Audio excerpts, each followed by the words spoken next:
Hey y'all, Disobey, and today I am head over heels in love, infatuated.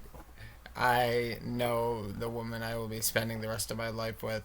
Um, it's crazy how things like this happen. This is my 140th video total.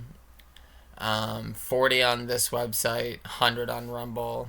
It took me 28 years to have a total collapse. Took me 5 years after that to learn enough to make a video on Rumble. Took me 127 videos to display the polar bear axiom. I forget how many videos it took to do the single positron, but that's not too long ago either. So that's got to be like 130s, so like 127 videos to do the polar bear axiom. It took me that many videos to get to the polar bear axiom. It took me a bit more, just a few more, to get to the single positron universe. And now to understand, to tell you that I understand what this thing's all about, 140 videos, you guys. If I can do this, anybody can do this, you guys, okay? Listen, I've been around the block a few times. I've had some fun. I've deeply loved two other women up till now. This woman is unlike anything else. I know that the human race has words for it because many self-realized people have been in love. Nisargadatta Maharaj, my leading example from here on out, as much as I love the Buddha, Cantor, and Adi, and Jesus, and all that. My first and foremost sage that I turn to from here on out is Nisargadatta Maharaj. But, I forget where I was going with that. But, right. It's because of the love that I know that I'm in, and it's wild, you guys. I'll tell you about how like it all collapsed into it, how it all collapsed into my life, but like I have to tell you that just the way she loves me, the way she wants to be with me, the way she accepts me and loves me for who and what I am, unreal. And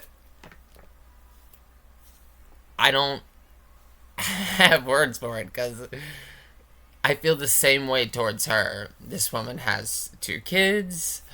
Um, she's figuring out her own life too. I'm just saying we're both in today's societal standards. Her and I are not successes in any rate. You know. But I look at her and I do not care.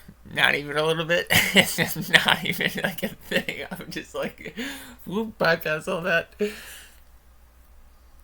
And she, same fucking thing, you guys. Like, same fucking thing. Guys, we don't even speak the same language, and I don't even know her last name. And it doesn't matter. It literally doesn't matter. I realized that earlier tonight when I came back. I was like, you know, we spend so much time locking eyes, locking lips, and talking to each other about each other that I didn't even ever get like, what's your last name? I know her favorite color is pink. Um, so like, but like, I don't know her last name. It struck me. I was like, oh my god, it's because of the language thing. So it was just from work. Like, I just learned that she was Ingress, and we just spent so much time talking that it just never came up. Like, she doesn't know my last name. I don't know her last name. It doesn't matter, you guys, because what I'm trying to get at is that these are labels. These are phenomena. You guys, I told her that I found God in mathematics, and she, I could see two things at once. Like, part of her, the human part, looked at me like, what is this person talking about? Like, crazy. And then the other part was just like, because she's all about God and she's all about, like, you know, God, Jesus, and Mary and stuff. She's a Catholic. And, you know, that's whatever. I don't care. She doesn't need me to be a Catholic, doesn't need me to be a Christian like that. She knows I love Jesus, and I do love Jesus, and that's good enough. And that's because it's truth, you know? So I don't have an issue with her doing what she wants to do, and she doesn't have an issue with me. But, there was another part of her when I told her I found God in math that, like, knew exactly what I was talking about. Because, you guys, I know I'm speaking the truth. And I told her head on, eye to eye. I was like, well, through the translator, but we speak eye to eye while we're translating. I was like, listen, it sounds crazy, but if I didn't say these words exactly, but essentially I was like, I can point God out to the mathematicians, to the scientists, to the technologists, to the quantum field theorists. I can point to God. Because all the people that run this world, they believe in separation, they believe in annihilation, they believe in atheism, more or less, too. And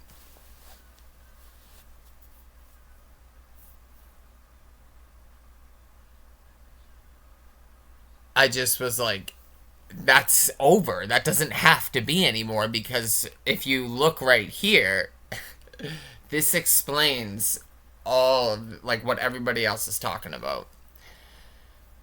And dude, she gave in. She like, I saw it.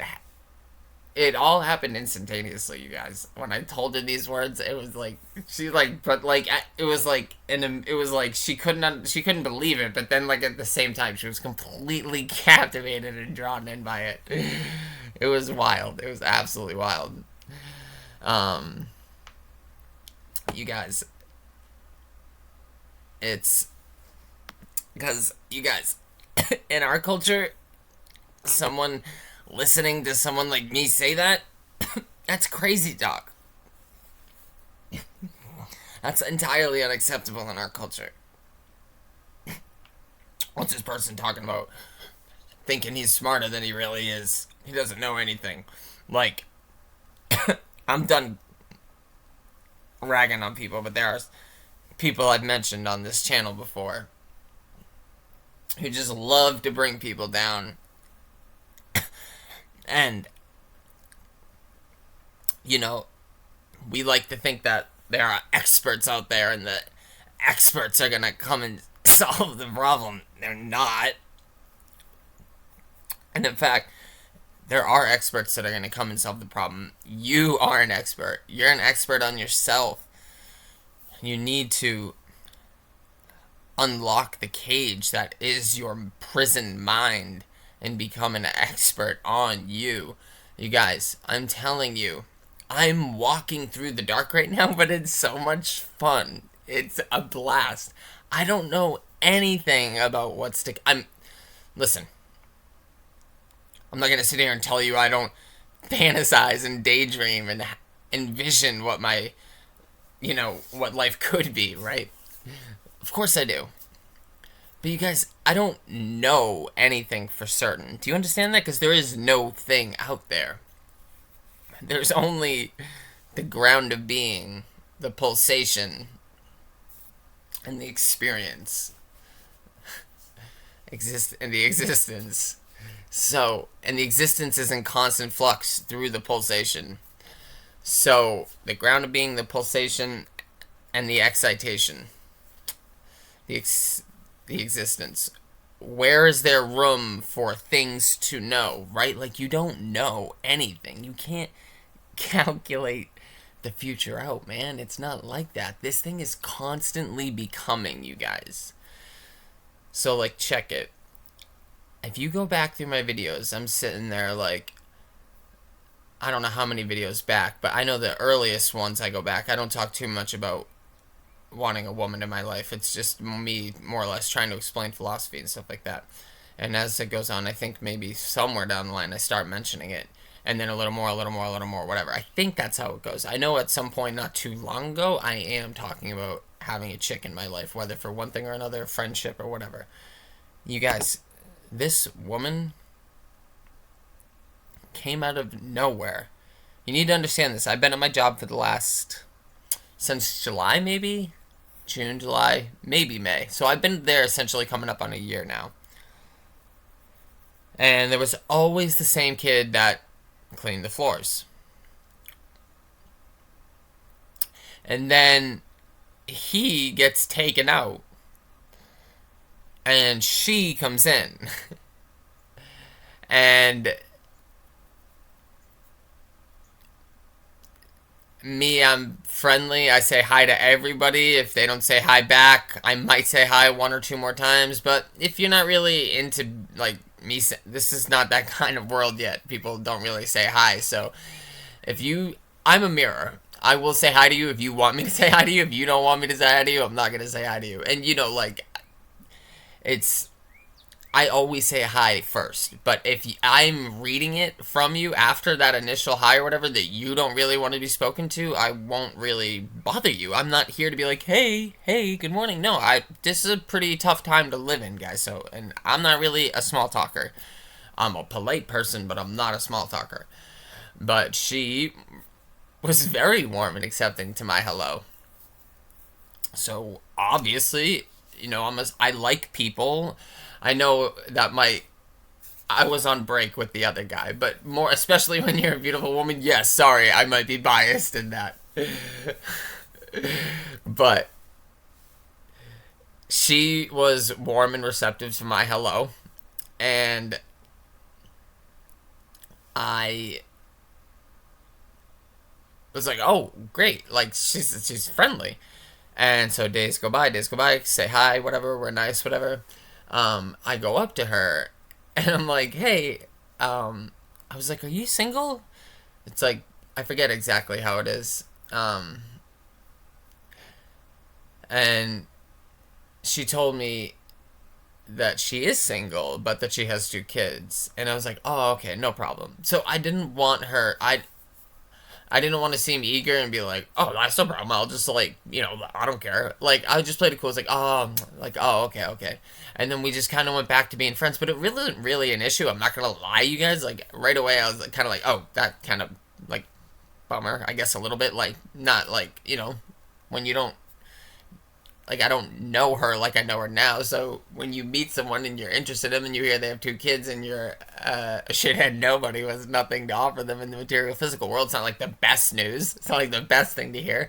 But it didn't really bother me. I was just like, oh, if I had the choice of her not saying that, I'd choose her to not say that. But obviously I don't have that choice. Choose the God grant me the serenity to accept the things I cannot change, the courage to change the things I can, and the wisdom to know the difference. God grant me the serenity to God grant me the serenity to accept the things I cannot change, the courage to change the things I can, the wisdom to know the difference. I found this woman very friendly. I found her very beautiful. I found her just nice to be around and talk to. And I wanted to initially date her, so why would I want not to date her after finding out she had kids, right? Like, I'm not going to sit here and be like, oh, I didn't care. I was excited she had kids. No, I was like, oh, bummer. But, like, I was like, but does that really change how I feel, like, about her? I was like,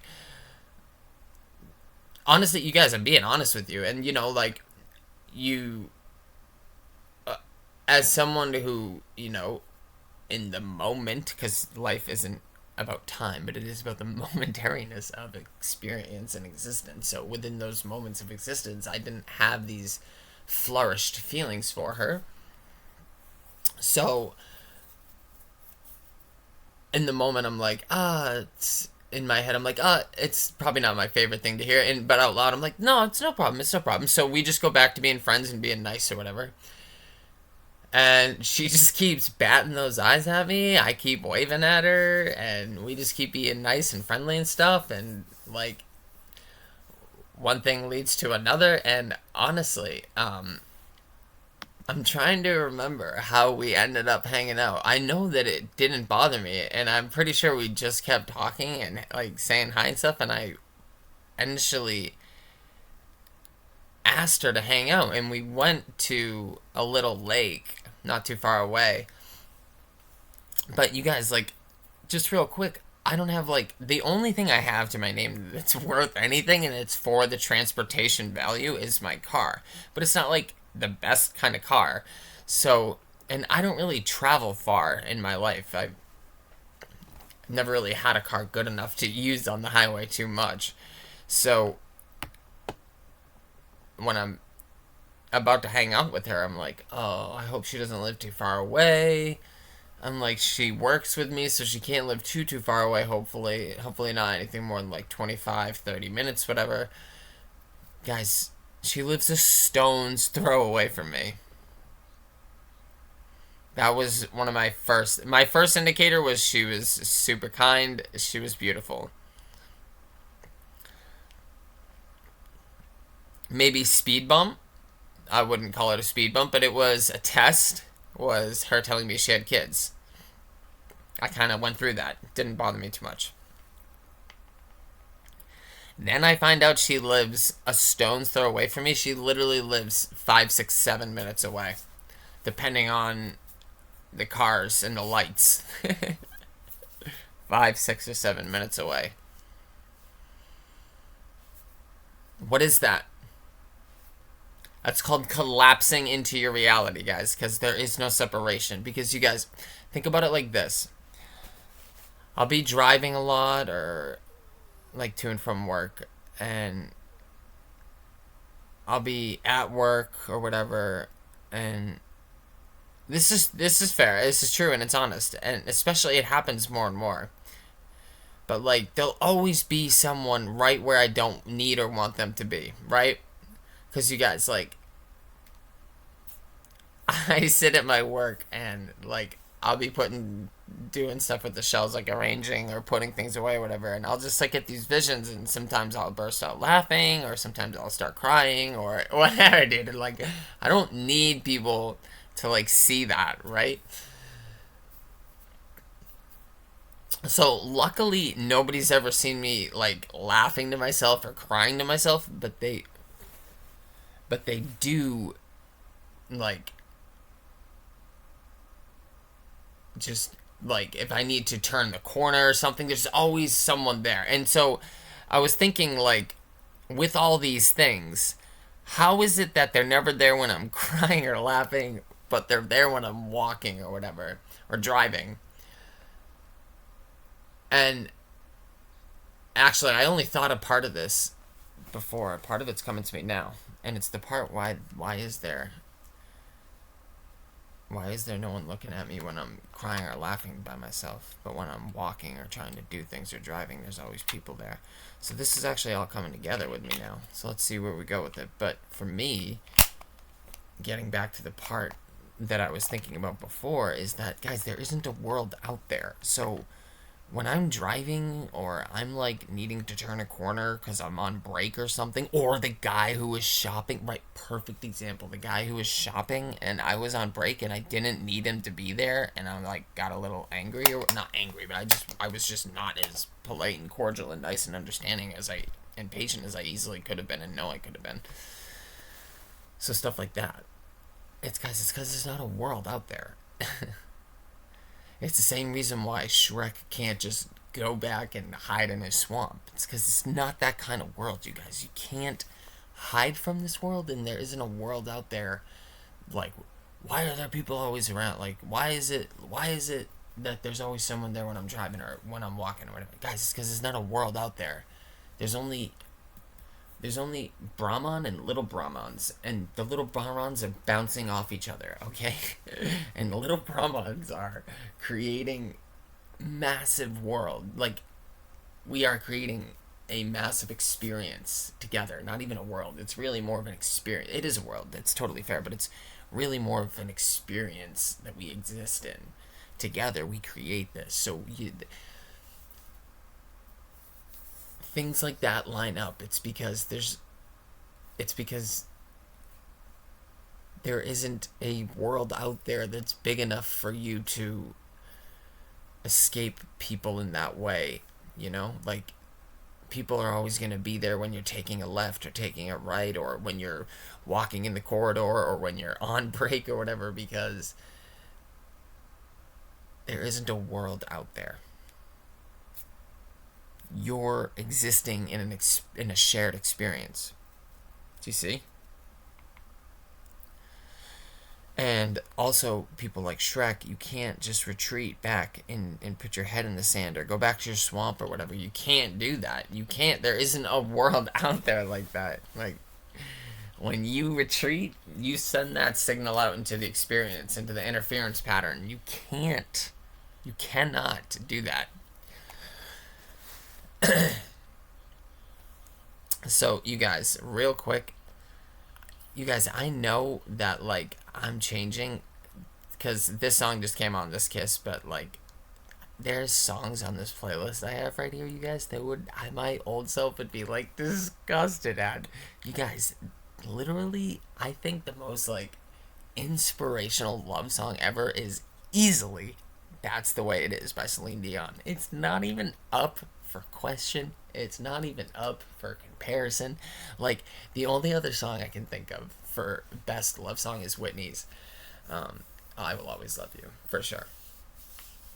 But to me, that one's more it's almost more like Celine's is more driving, it's more pushing, it's more,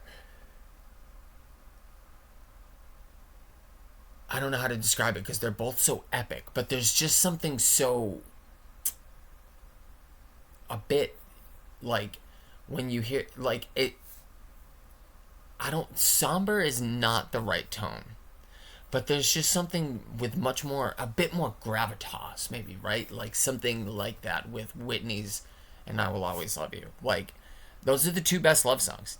It's not really up for debate, in my opinion. And I would debate that, like, till the end of time. Like, I'm trying to think of epic love songs. You kind of can't beat those two.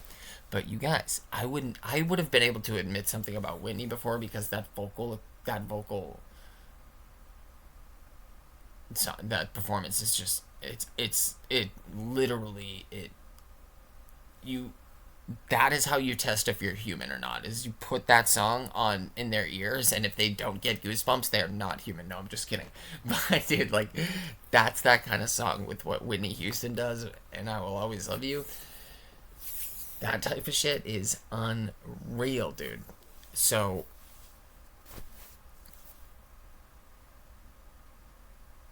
I forget where I was going with that, but I'm pretty sure what I was trying to say was the old me would, like, be disgusted. Oh yeah, right, because the old me would have been able to handle Whitney because of the amazing vocal performance. So I would have been able to say to myself and to other people, I can respect Whitney Houston's and I Will Always Love You. I respect that song. But I would not have been able to say I maybe enjoy it or like it, or definitely wouldn't have said I love it. And Celine Dion song, oh my god, I would have trashed that thing. I would have balled that thing up and thrown it in the guy. I would have made people that like that song, made them feel like shit. And they probably would have been so built up on love that they would have never been able to be brought down to my level. But I would have done my absolute best to eviscerate people that tried to tell me that Celine Dion's,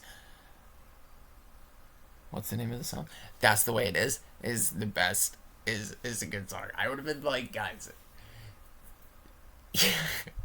what's up, like, you basic, right, dude? Like, dude, like, dude, what the fuck? That song shit, guys. It's not. It's because our world's so deprogrammed. You have to understand that, like, these songs, these kinds of songs, they're on a different level. They're on a different frequency because everything is energy in flux. So it's all frequency. So that's the way it is, you guys. That last 30 seconds, 45 seconds, maybe minute, it's kind of like, in comparison to me, honestly, and they're both on this playlist, but the last, like, minute of That's the Way It Is by Celine Dion and the last, like, minute of The Days by Avicii, Those are just like two of the best last minutes of any song I've ever heard. And it's because they're so driving. They're so they don't they don't quit. They're just a constant frequency, a constant pulsation, and I think that's why I love it so much, because it is essentially the positron. Like, I'm actually gonna put Celine Dion's song on right now because I can't wait to hear the last minute of it, because it is that good, you guys. And what I'm trying to say is that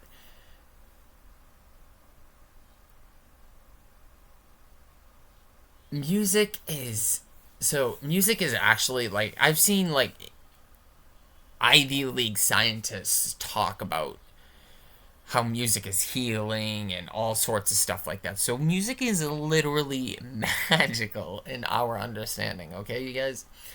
So don't get me wrong, like, here it's like this, like, stuff like, I have appreciation. I can never really listen to it anymore. It's like this. The most heavy stuff I would put on myself nowadays would be like Rage Against the Machine. I'll always give it up to Manson's voice. Manson's scream. Some of the best. It, in my opinion, it's the best scream ever. Slipknot's first album. It's some of the best for me. I'm not like a heavy metal fan, so to me, it's some of the best heavy metal I've ever heard. Sabbath isn't really metal for me, it's more rock. Stuff like that, you guys, what I'm trying to say is, though, is stuff like that, it's great for what it is, right? And I'm not trying to say don't listen to it or you're wrong for listening to it, but like music like that, like pump up music, like like, guys, that's a frequency. You're on a frequency, and that's not a very allowing frequency. That's very like like, no. So you're not really gonna get, not to say that you can't get love, I'm not saying that, I'm just saying that, like, at least for me, dude, like, when I listened to that kind of shit, it's not that it's wrong, it's just that, like, if you get immersed in stuff like that, you can get lost in shit like that. Heavy metal, it's very like this, you guys. Like, honestly, I would never put blues, and I would honestly put punk rock in a very similar category to heavy metal, and I would honestly maybe even debatably put some emo into that category too, because that's what I'm trying to get at with this depressive kind of attitude, this angry kind of attitude. It's not that it's wrong, you guys. There's plenty of validity there. I come from punk. I love that shit. I even like metal. I told you, Manson, in my opinion, probably the best scream. But, like,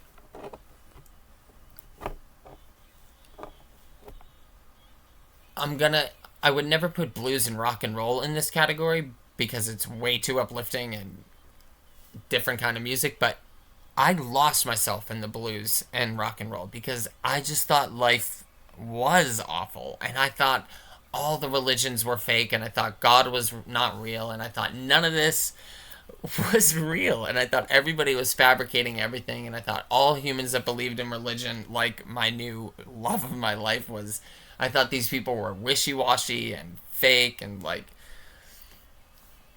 just chasing dreams and, like, chasing,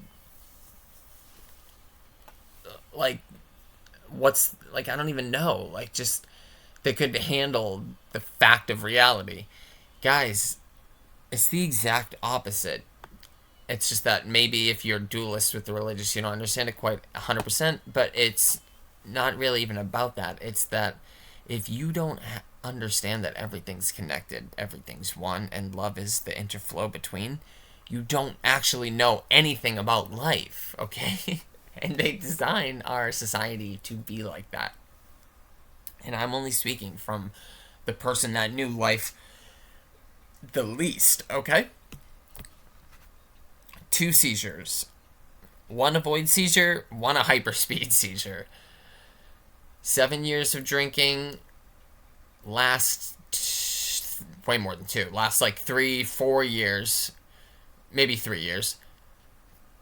was no less than a liter of vodka a day, you guys, just to stay alive, okay? Again, nihilism, pessimism, atheism, narcissism, nihilism, egoism, ignorance, arrogance, I don't even know. So many labels, you guys. And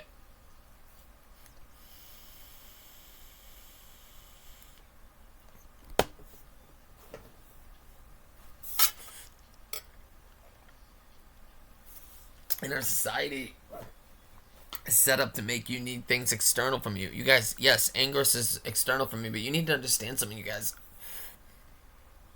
I'm only able to literally fall completely into Angus because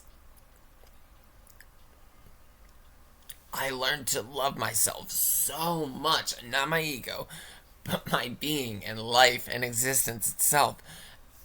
And I understand that everyone else is that same life and existence itself. So it is me, just a different version of it.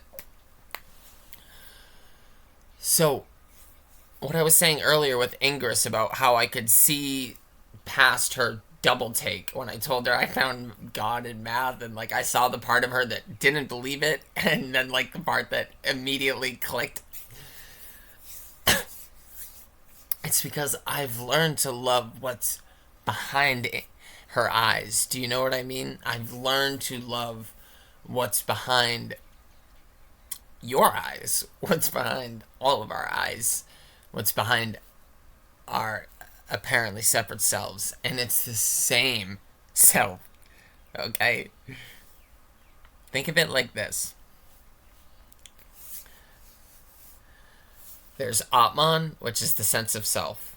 Then there's Brahman, and Brahman has two sections. Segunya Brahman, which is everything. The whole phenomenal world. Essentially. It's Brahman with qualities. So that's essentially the whole phenomenal world. And then there's Nirgunya Brahman, which is the 0 point, which is the void of the Buddhist, which is the Godhead. Nirgunya Brahman is what I describe as Vanta Black, ground shaking stillness, deafening silence. They wouldn't accept these because it's their own practice. They say it's Brahman without qualities. And those qualities aren't true in themselves, what I said. They're just acceptable to describe it. The Advaita Vedantas are correct. Nirgunya Brahman has no qualities because when you become Nirgunya Brahman, there is no mind to be aware of qualities. There is only pure awareness being, aware being. So you need to understand this, you guys. What I'm trying to say is that I don't know how appropriate this is. Like, I know it's technically appropriate, but I don't know how much they'd like it.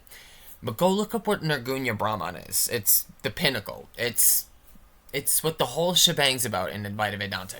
Go look up what Paramashiva is in Kashmir Shaivism. It's the pinnacle of Kashmir Shaivism. You guys, back to the pupils, okay? Back to the pupils. You are an Ibsast Wii, an infinitely becoming clear space as that which is expressing itself, experiencing itself. Okay? Infinitely becoming clear space. That's your soul, pretty much. I don't like that word soul, but there it is. You are not a person, you are not a mind. You are an infinitely becoming clear space as that which is experiencing itself. What is that? That sounds a lot like Nirgunya Brahman, doesn't it? Oh, and Nirgunya Brahman equals Sargunya Brahman equals Atman. Atman is sense of self. I have a sense of self. My new girlfriend has a sense of self. You have a sense of self. We all have senses of self.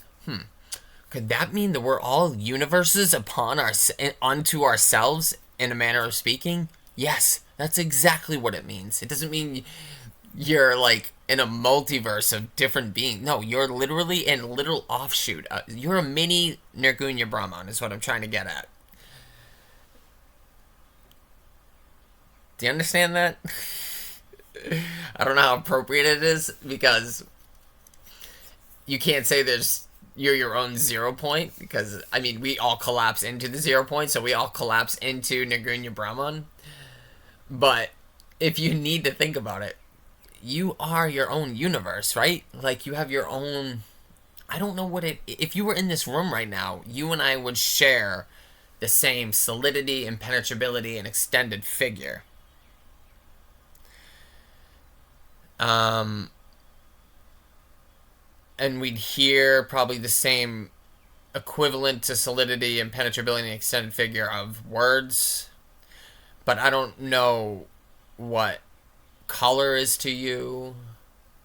I don't know what things are in like what the taste of chocolate is to you. I don't know that. I know what the taste of chocolate is to me. I don't know what the sound of music makes you feel, right? Like I know that you and I can sit here and listen to the same words, so that must be the solidity and penetrability and extended figure of the lyrics, right? I don't know how the lyrics make you feel though. Um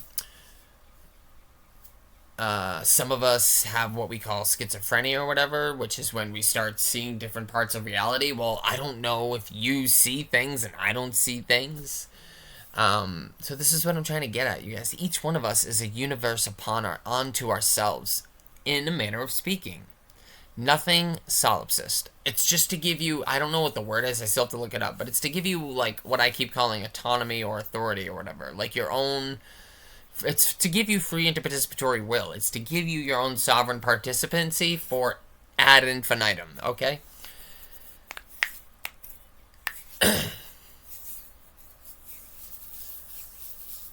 I forget what I was talking about. Right. I don't know what this music makes you feel like. I don't know what the color blue looks like to you. For all I know, what I see as blue is what you see as red, and every time I see blue, you see red, and whenever you see red, I see blue, or whatever. And it's just that the wavelengths line up, right? Like, I'm not saying that that's true, it's just that we don't know that, right? And it very well could be. I'm just trying to throw examples out. There's no way to prove that.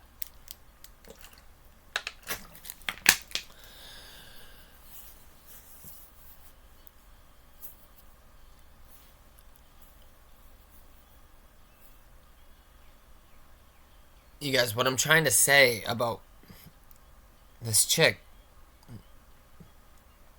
and the single positron universe and the clear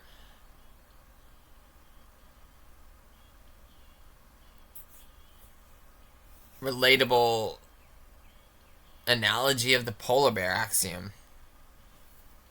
These things came to me and I had to pick them out. I remember I got the polar bear axiom from watching a short, and the way it described the polar bear, it said it was not a white bear at all, but in fact it was a black bear underneath. And I remember hearing that and being like, oh my god, wait a minute, wait a minute, wait a minute. And then I did more research and come to find out it's a transparent hair. It's completely clear hair. You guys, these things came to me. And that was I don't know how I'm pretty sure on your phone is probably YouTube does 4 shorts at a time. Guys, I scroll past shorts all the time. I had to choose. Something had to inside me say, watch that polar bear video. Maybe it's interesting. And I did, and it was a key. It was so important. It was so good. And I remember learning, I won't say I know quantum field theory or that I know quantum physics, because I don't, but I know enough to play the game, right? So, before I knew anything at all to play the game, I remember saying, I'll take 5 years and learn this. You guys, I collapsed it. I collapsed the positron into me. Not that directed that, but realizing that it's the single positron universe. You guys, I collapsed that. Not my ego. Well, yeah, partially my ego. It's the sovereign participancy. I am a sovereign. My ego is sovereign. I am an individual, sovereignly unique, but I'm a participant within this reality that we all are one of, that we're interconnected through, that is unto itself. So, in actuality, the participancy is actually more real than the sovereign. It's just more weight to the participancy than the sovereign is. But the sovereign is very real too. It's equally real. You just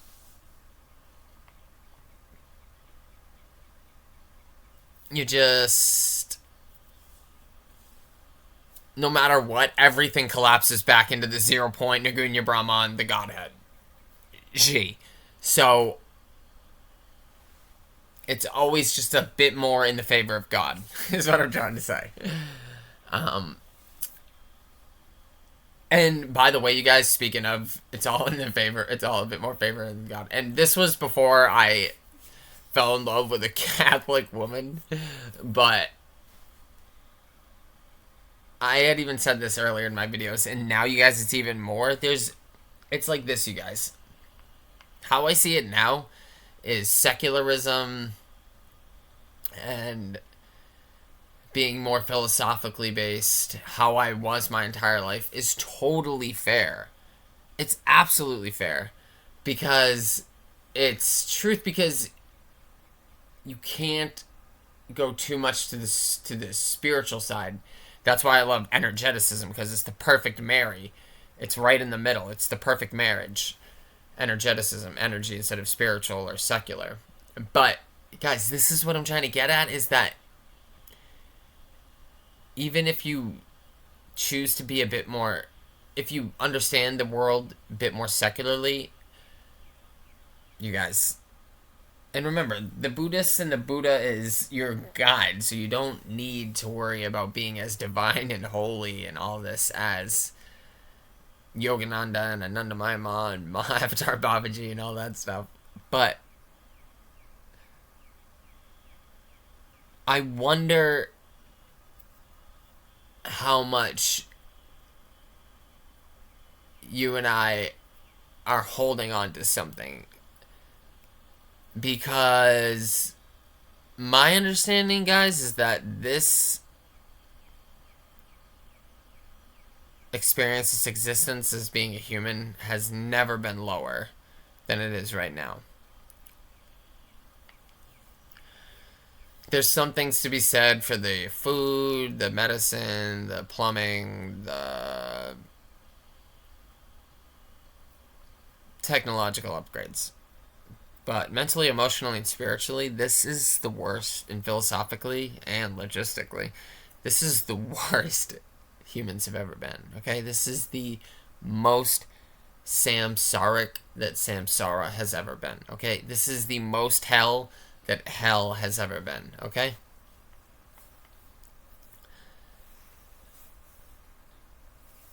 So I understand why you and I feel this way about wanting to remain on the secular side of the fence.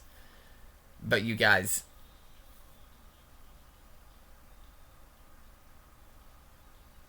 all I'm trying to say is, especially as someone who comes from the secular side, I find it very difficult to sit by people like Rumi and not give in to love. And when you give in to love like that, you become God. And that's pretty fucking spiritual, dude. You know what I'm trying to say? Right? So, I think ultimately we are running from ourselves when we do that. Because even the Buddha and Buddhism and Buddhists, true Buddhists that know what's up, they are spiritual, guys. But they're not at the same time. Because there's no thing to be spiritual to except the ground of being itself. But the ground of being isn't a thing, it's a happening. It's that which is pulsating. There's no thing to it. It's complete emptiness. But completely full of infinite potentiality. Pure aware being. So when you become that, guys, that's the definition of power. How much power do you get from being secular, dude? Right? Like, being like all like that. There's very much validity to it. I guess what I'm even realizing now with the Buddha is that he was philosophically secular, but the Buddha knew what's up, you guys. That's why there's all sorts of gods and saints and all sorts of shit going on in Buddhism. Because they know what's up. Because Buddhism is essentially that, Advaita Vedanta, Kashmir Shaivism, Hinduism, stuff like that, but it's just looked at from a completely different angle. And you and I go around thinking Buddhism is about nothing and, it's nihilistic and whatever, and we don't really understand it. So, I guess what I'm trying to get to you guys is that when your cup literally runneth over with love, it's damn near impossible. I'd say it is impossible to remain secular. Like, dude, you can't remain secular and be God at the same time. Do you know what I'm saying? And not God like your ego, like, control. No. By collapsing and surrendering, God flows through you. So you become God. Because God is behind every one of us. So when you let the barriers of your ego down, the love of God rushes through. There is no other option. It's energy. It's circuit breakers. It's what they make. It's how they make electricity work. You put this up, the flow stops. You put this down, the current blasts through.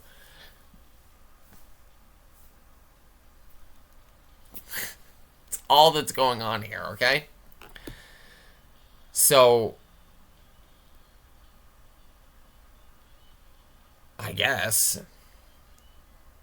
on May 25th at 4:56, on May 25th, 2026 at 4:56, I am admitting to the world that I am a spiritual being, dude. And I'm not a spiritual being, but an energetic being that realizes what the Buddha realized about the infinite ineffability of what's going on here.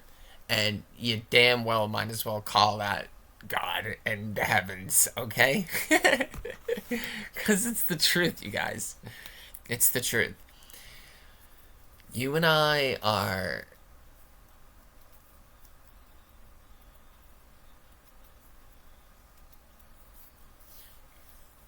You and I are. Listen, it's like this. If you need to think about it like this, think about it like this. Like, God needs your help. God needs you. God literally needs your help. God cannot do this alone. The fact that you and I think that this whole thing was created and finished and some thing out there is separate watching or whatever. No. This thing is infinitely becoming. This is not done. And only you can save the world. Because you are the world. The world's happening through you.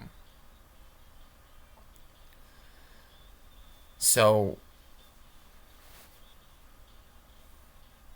like,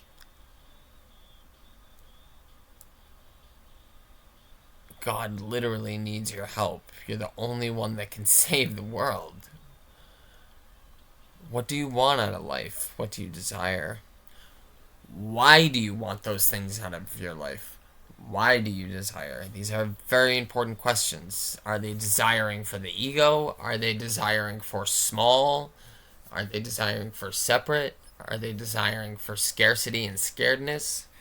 Are they desiring for these kinds of things? You guys, I'm telling you, the only thing I have to my name that's worth anything in this material world is a half beaten down car. Okay? I have no lot physical, material, scientific, as far as we know, reason to be giving myself to this woman. I have nothing to offer her. I have an endless road of money and all sorts of, like, guys, I'm essentially throwing my life away to taking care of kids that aren't mine and having no idea what I'm doing and surrendering to a woman I've met maybe only 2 months ago, which I can't remember if it's in this video or the last video. I don't even know her last name. But none of that matters because it's none of that shit's real. Well, like stuff like her kids and stuff like that's real, but like the name and the fact that she has 2 kids, it's not what matters. What matters is that I love her. Like what matters is that she's real. And honestly, not even her body or her beautiful mind, but her beingness is ultimately what's real. And that's what I love because that's what I've learned to love about me. And I've learned that that which is that I love about me is that which is that I love about her, which is that I love about you and every other person and creature now too, okay? It's just that she was a whirlwind. And the other thing, you guys, is like there were other chicks at that store too. Tried to talk to a couple of them, it didn't work, but like it just clicked with her, and we just kept talking, and it happens to be she has 2 kids of her own. We don't speak the same language. We are basically failures of the modern day societal, physical, material, scientific world. We have no money. Uh, you could say the odds are stacked against us, but are they? Are they? From where I'm sitting there looking pretty good.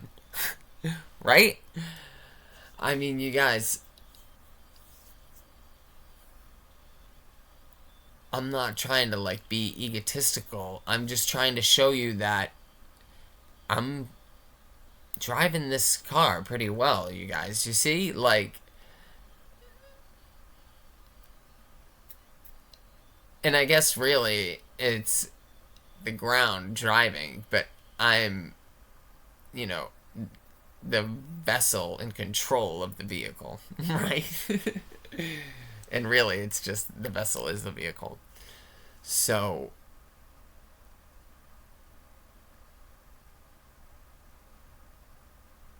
you guys, you have to get locked in and loaded, dude. Seriously. Locked into your now. Here now, be loved now. Be here now, be loved now. And get loaded on love. Seriously. And yeah, take a rip, yo.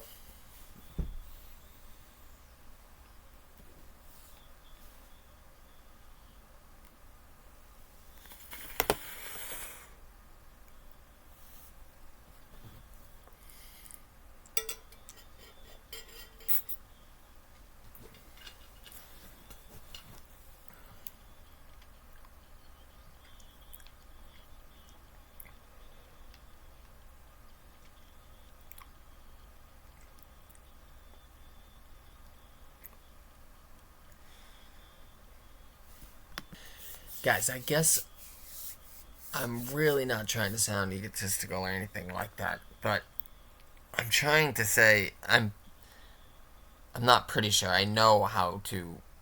I mean, I'm still working on how to perfect it, but I'm understanding every day and learning more and more how to collapse that which you want into your being. Because there's certain things you want in life, right? Now, again, why do you want them? What are they and why do you want them? Do you want them for scarcity, separateness, scared, feeling small?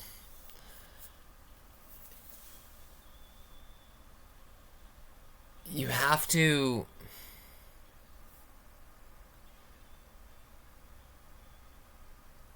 be willing to lose everything, right?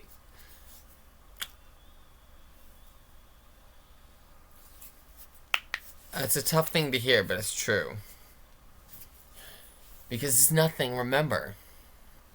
This isn't a world of things like you think it is. It's not. You've been lied to. There isn't even a, a body mind to cling to. Because even though this understanding grants you life after death, the ego is dropped. It's an expansion, it's a shedding. So the ego's not there anymore. So you don't even have a body mind to cling to. The only thing that I'm trying, this right here, he's going to give you nothing to cling to. That's the point of Buddhism. But I'm going to give you one thing to cling to. And it's the best thing that I could come up with. And I've said it already before, and I'll say it again. But it's the best thing I could come up with. And it's not really a thing. And if you cling to it too hard, you're falling into samsara. So this is the closest thing that you and I can use without clinging to. If you cling to it, you've lost. But you can utilize it very much, because it's technically correct. An ibsast wii. Infinitely becoming clear space as that which is experiencing itself. Okay? Ib sast wii. Ib. Infinitely becoming. Sast. C-S-A-T. Wii. W-I-E-I. Infinitely becoming. I-B. Clear space as that. C-S-A-T. Sast. Ibsast. Wii. Which is W-I-E-I, experiencing itself. You're not a human, you're not a body, you're not a mind, you're not a soul. You are an infinitely becoming clear space as that which is experiencing itself. You're an ibsast wii. You guys, if you start understanding this and abiding as an infinitely becoming clear space as that which is experiencing itself, you're gonna succeed, I promise. But it's gonna take a while, because you're reconfiguring your whole entire mindset, your whole entire being. And you're lowering so many barriers. So many barriers. You guys, our society has put up so many barriers. I'm still lowering barriers. I'll probably be lowering barriers for the rest of this body mind's earthly experience.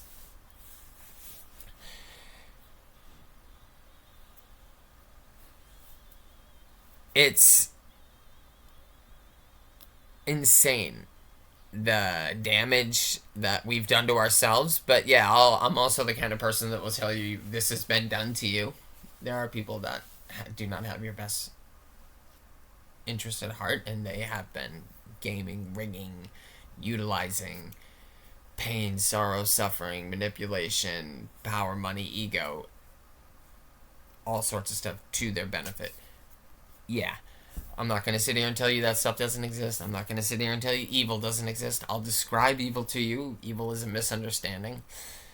Even, you guys, the people that literally just, like, think of just, like, the epitome of evil. Like, just the most evil person, like, that likes it, right?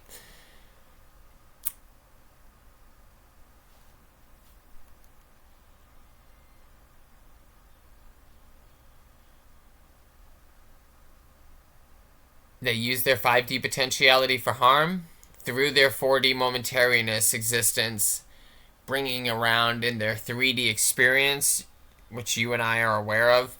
And it's because, not because they're 1D. See, this is right down here at the 1D is actually pretty clean. Their sense of I is fine. It's the same sense of I as everyone. The woman I love, the person I am, the person you are, the person they are, everyone's sense of I is the exact same sense of I. So it's not their 1D's vector point problem.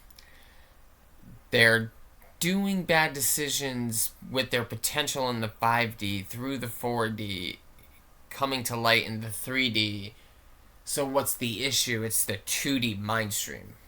It's the 2D mind. It's the consciousness plane. I use the 0 point ground of being, and we each have our 1D vector point or our 1D consciousness stream. So, actually, that might not be 100% actually, because the sense of I. So we'd have to figure it out. But more or less, you guys, what I'm trying to say is the 1D sense of I isn't the problem. The 3D experience can be better, can be changed. So what's the issue? It's the 2D consciousness plane. It's this 2D consciousness stream. It's. Think about it like this, you guys. If you are pure awareness and your ground of being is essentially Vanta blackness, you are essentially a black crystal. Okay? Now, how polished is your crystal? Because the dirtier and the more grimier and the more grubbier your crystal is, that represents your mind stream, your consciousness plane, your 2D existence. What makes up your mind? Because what makes up your mind in the beginning is the sense of I. And then everything after that is a shoot off.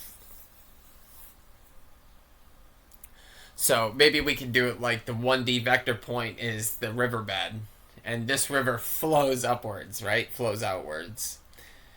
And it becomes the 1D consciousness vector point riverbed mixes with the 2D consciousness stream, and that creates the grime or the polish on the crystal, our experience. And if there's less grime in a cleaner crystal, you're gonna have a much cleaner, more beautiful experience, you guys. So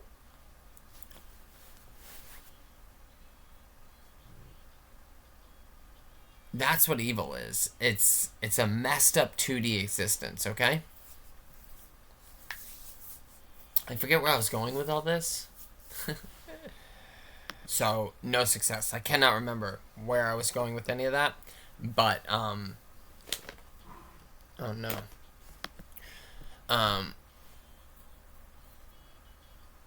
It doesn't really matter.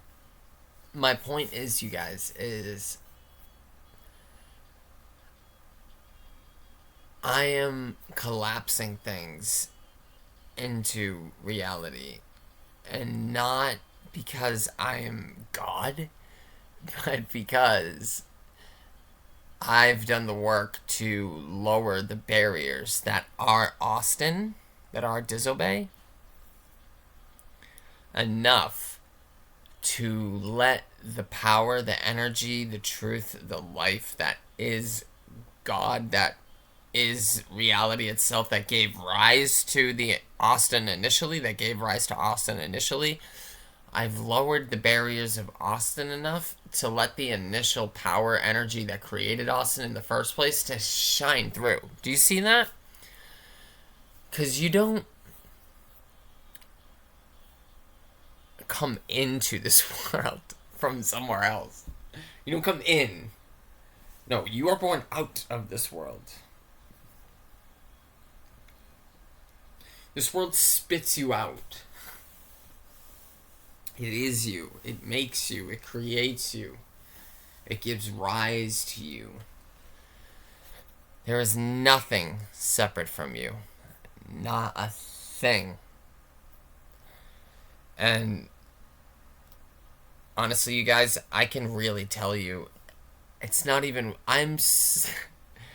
This woman, this experience, and the other thing I'm going to tell you too, the way my life's going, you guys, I can see it happening. I can literally see it. And something just happened on my computer that tripped me up. Right. Guys, I can see it happening, so, like, I literally pity. I'm so far past it. Like, this newfound love, something else I'm going to tell you about, and just all sorts of other synchronicities and stuff happening in my life. You guys, I'm so far past trying to like prove my point. I know I'm right. People like Penrose, Samsura, Tyson, and Carol, they're gonna have to prove to me now, and they can't. They'll never be able to outprove me. So, like, I honestly pity them, dude. I literally, at this point, and I know I said it before, but I was still angry. I'm kind of past angry because, you guys, the elevation that I'm at right now, the frequency that I'm vibrating to, pulsating at, I didn't know you could do stuff like this, right? Like, I didn't know you could feel this good. And guys, remember, I've done a lot of drugs, I've drank a lot of booze, I've been with a lot of chicks, and I'd even say to this woman and to any other person that I've even been what I would consider in love twice before. So, what is this? This is realization. This is reality. This is what we should be doing at all times. And you guys, I can tell you that I'm just arriving here. So this is where this is the base level of where we should all be at always. So if you are not where I'm at right now, that's a major issue because I'm here and this is where we should always only ever be. Where that means where I came from and where we all are now is right here and we have only all the way up here to go. Because I'm only just realizing this now. And I'm like, here. I was here. I've been here. And I thought here was good enough. I really did. I didn't know that this was the introduction to the ultimate. And this is the ultimate. Okay? But this is all you. The whole thing is you. So, you're not lost. You're not anywhere you shouldn't be. It's just that you can make it different. You can change it if you want. And that's what I was trying to get to also, I think, is it's not me being like, oh, I'm manifesting, I'm no, I'm listening to my heart and I'm going, I want love. Love shows up. Love shows up with a few conditions. Do you accept those conditions? God grant me the serenity to accept the things I cannot change, the courage to change the things I can, the wisdom to know the difference. Can't make her not have two kids. Can't make her speak my language right away. Do I accept these? I can learn her last name. I'll do that tomorrow.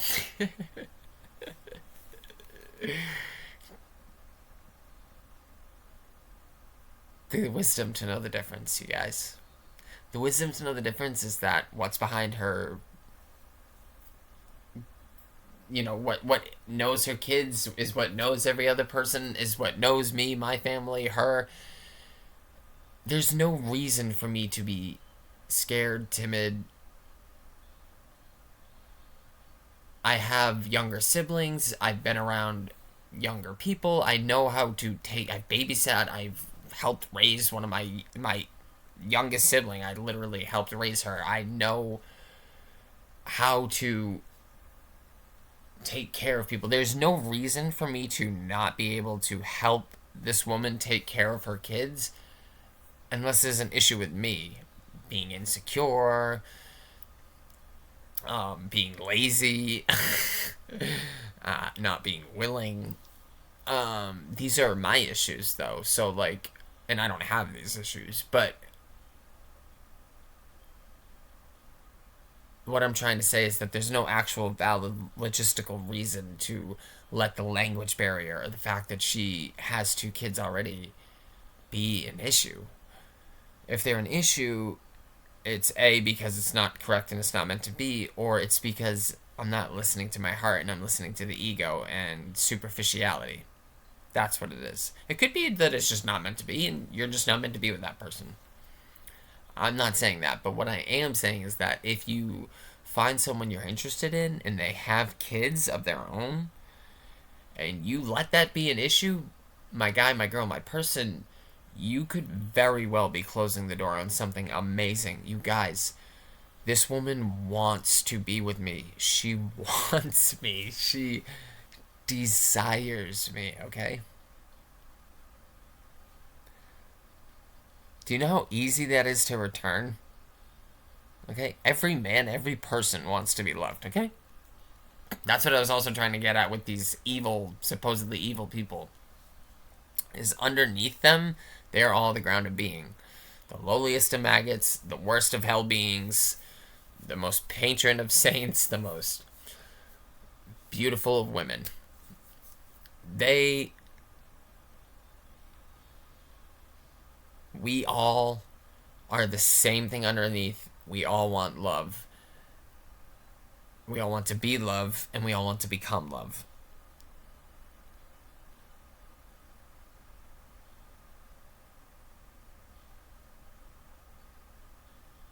We all want love. We all want to be loved. We want to be loved. We want love, and we want to become love. That's all true.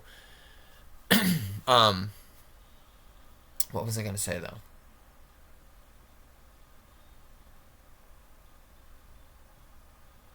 I can't remember. But oh yeah, it was probably something about like if you if you meet someone, don't let these little things hold you up. And if they do, is a good chance it's on your end, right? Like you guys, I have all the time and actually interest and now actually a pretty well put together mind. Like, as the scientists would say, my neurons are firing together. So I'm not gonna lie, I expect learning Spanish to be way easier than it would have been before all of this studying, right? Like, if I had, let's say, quote unquote, lived a regular life and just gone 9 to 5 or whatever and just met a Spanish speaking woman that way and had to learn Spanish through just whatever that life would have been, probably would have been harder. But my mind is vibrant right now because it's just undertaken massive amounts of philosophy, spirituality, um, quantum physics. So my mind's pretty elastic right now. It's pretty malleable. So I would imagine that learning Spanish will be rather easier at least than it would have been for my quote unquote older self, past self. So I'll keep you updated on that, let you know how that goes. But you guys, like, it's so funny. So this song, I'm pretty sure it's about a one night stand, but this song, "Mine," by someone called Bazzi. I don't know how to say that name. But dude, this song is so good, you guys. This is like, yo, what's up? Um, but dude, you guys, like, I definitely could have seen myself loving this song. Actually, I did. I think pretty sure I did used to jam this song. But it's still like, I definitely thought this song was probably a bit cheesy, but I definitely never listened to it too much. But I remember a few times, and it was definitely a jam, and it was definitely with a different chick. But like, I hear this song nowadays, you guys, and it hits so differently. Like, you guys, I'm trying to tell you, like, when you change the way you look at things, the things in which you look at change. And throat, I can't remember if it's this is the second take, so I can't remember if it was this take or the last take. But I said it took me like 28 years to crash out, 5 years after that to study all this, and here I am today. And guys, I'll tell you, the things I look at are rapidly changing. They're rapidly becoming more vibrant, colorful, full of life, blossomed to their fullest, or appearing to be more full at every passing moment.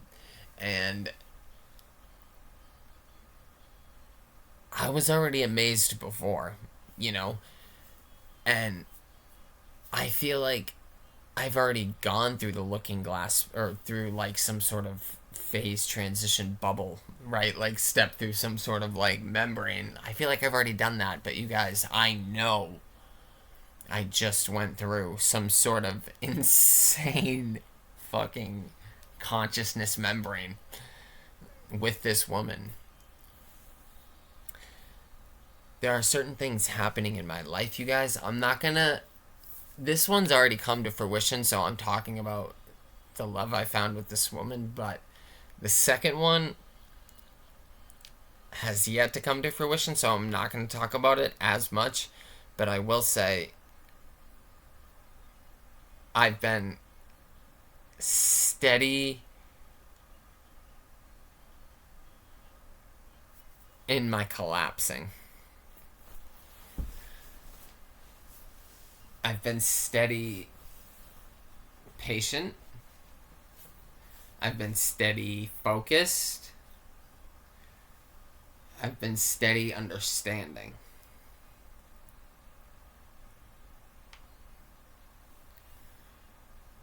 And let me say that I'm pretty sure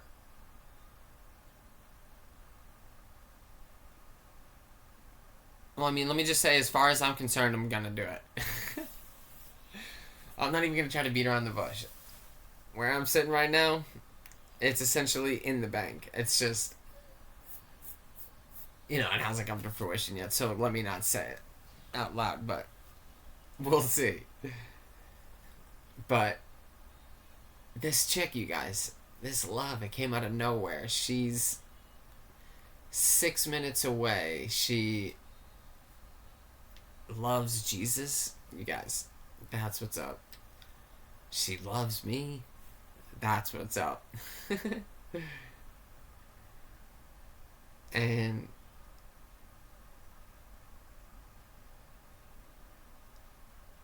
like, dude, it's just, I don't know. It's so, like, you guys, our society is all about finding happiness in another, and I understand that, because believe me, I understand now what Celine Dion sings about. I now understand what it is to fall in love with your best friend, because this is the other thing, you guys. It's not that I don't have friends anymore, it's just that for the most part they've all gone. They're all doing, their own boyfriend, girlfriend, husband, wife, career sort of thing. I don't have a husband, wife, girlfriend, boyfriend, career sort of thing up until this literal, very moment. So they've all been doing that stuff for their own time now. And my closest friend and I had a falling out recently, but we've recently we chilled one time not too long ago, and we pretty much made up, but we haven't really hung out since. But that's because directly after making up with him, this chick enters my life. So what I'm trying to say is, don't you see, guys, how the universe literally and on top of my study period, so I've been studying the last 5 or 6 years, so on top of my friends doing their own thing, I've been studying. So it's just like, do you see how the universe essentially cleared everyone out of my life for her? And it's not that they're not in my life anymore. It's just that, honestly, I hope they can be in my life more now, because I hope to, collapse things. And when collapsed, I mean, it's all gravy. So, no issue there. But,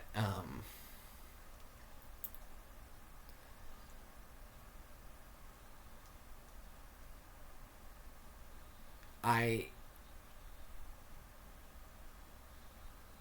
am fully aware and empty in my physical life, in my mind, in my and in my being, to allow all of her in. Do you see that, you guys? It's pretty wild. And I didn't do anything. That's what I'm trying to say.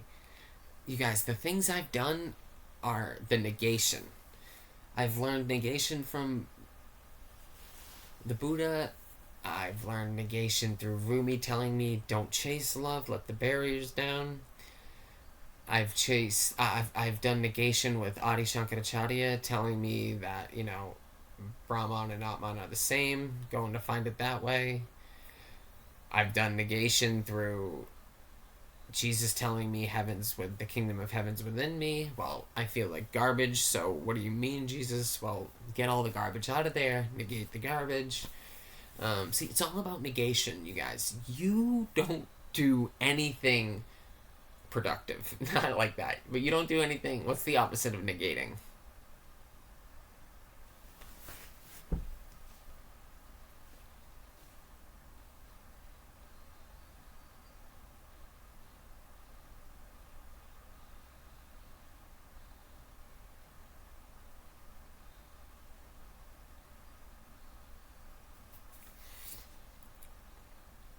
Affirmation or confirmation?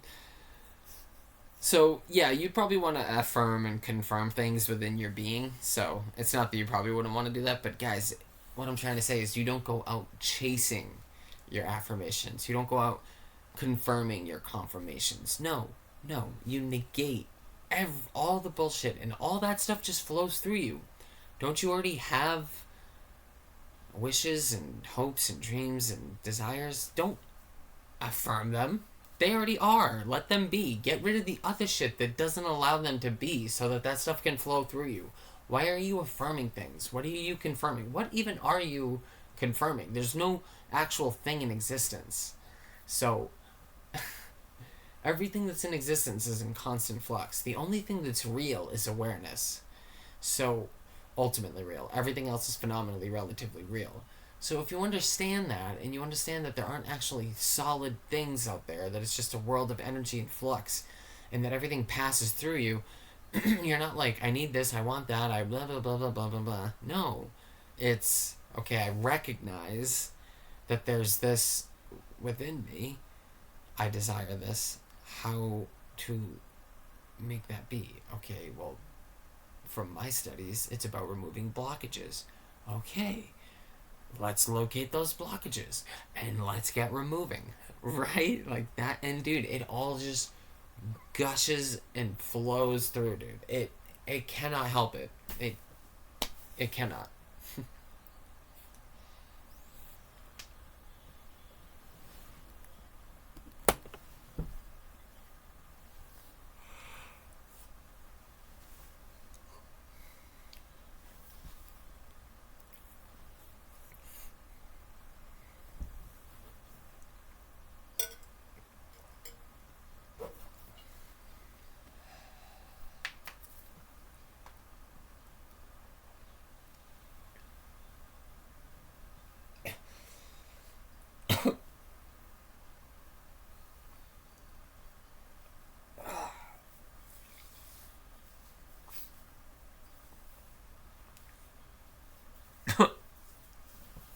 Think about it like this too, you guys. The realization of a single positron that came through negation.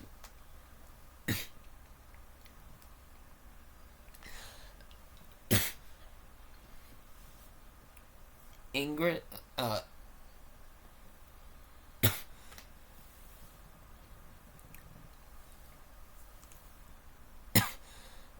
this chick and the single positron and the polar bear axiom. We'll leave the third one, the polar bear, out for a minute.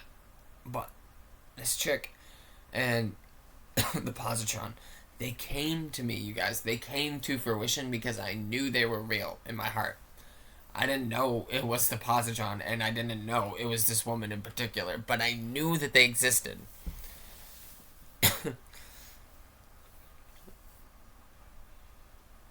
My whole life I knew that there was truth. I eventually learned that I was a part of truth. And then I learned that I am truth. Okay? I knew there was truth out there. Then I learned I was a part of truth. Then I learned I was the whole shebang. Not egotistical as the ground of being. I am that which is. There is no thing outside of me. There is no thing separate that which is not me. It's only me in a different form. Not ego, not self. Ground. So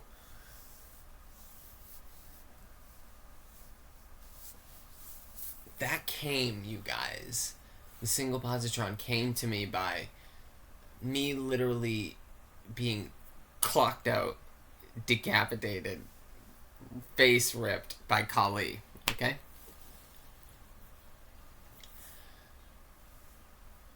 Negation. She stripped everything from me. I saw the flicker of the phenomena go out.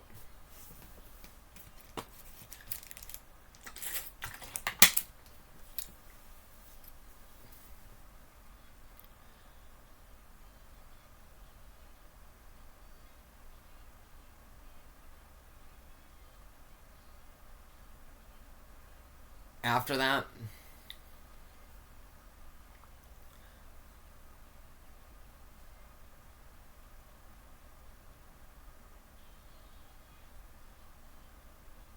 there was a moment where I came across an Alan Watts video, and there was something inside of me that said, "Stay here. Listen to it."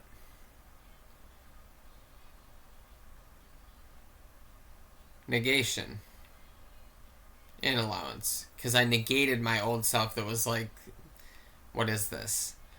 But Alan had the vibe.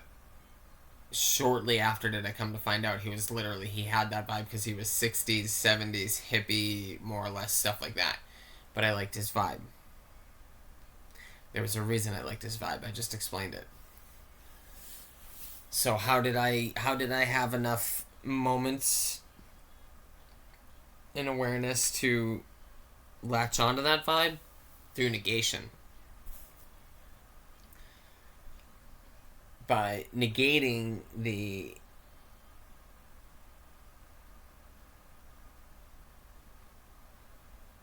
I don't know, the pulse, not a desire or pulse really, but just like the response, the reaction to just change different. I negated that and said, "Listen to this, try this, stay here, don't skip it." So I negated the old self while affirming the present. And from there, Alan took me on quite a journey, and he wouldn't stop talking about Jiddu Krishnamurti. And I was like, alright, so what's Jiddu all about then? And then, after watching enough Alan and Jiddu, Rupert Spira appears on my phone. And I'm like, okay. Listen to Rupert, start falling in love with Rupert. And honestly, you guys, I'm not gonna lie, it's partially because of his voice too. I could just listen. See, say what you want about any country, whatever. I've always loved the British accent. I always have. And, you know, growing up, my mom would always do British and Irish accents and stuff like that, just joking around. So I've always loved the British accent. We always do British accents. I love the Beatles, so I always do John and Paul and stuff like that. And so I just love the British accent. And honestly, Emma Watson too. Like I told you guys, like I remember like falling like I've loved Emma. My whole life. I don't know if I said that before. Whoops. But like I did say before like that, you know, I always like liked Emma, but yeah, like she was like a hot like when I was younger. But like her voice, British. I've always loved the British voice. And like Rupert's voice, you guys, it's if you know, like some people might hate the British accent or not like it, or some people just not like his voice in general, not even the fact that it's a British accent. But I'm a very, like, to me, it's all about sound. I love sound. So I'm very much tuned audio, like my audio. I'm an audio learner, for sure. Absolute audio learner. I'd say even more than a visual learner. Like, I need visuals, like, obviously, like any other person, but, like, I'd say for me, I bet that I'm an audio learner, primarily. And listening, like, Rupert has a voice that is so soothing, reassuring, comforting, and grounding. It's. I'm not trying to characterize Rupert, but Rupert would just like. He's just like. Yes, that's what a non dual master would sound like. Like, he's just the wise man, dude. Like, obviously, that's Rupert. He's not even an old or an older man, so you can't even call him a wise old man, but he is the wise man, dude. You're like, yeah.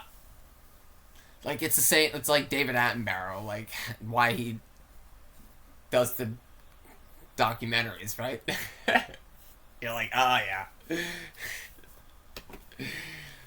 But no, Rupert's voice is completely different. It's so unique, it's so beautiful, and it's so. You just. Rupert's voice becomes your home, and he's.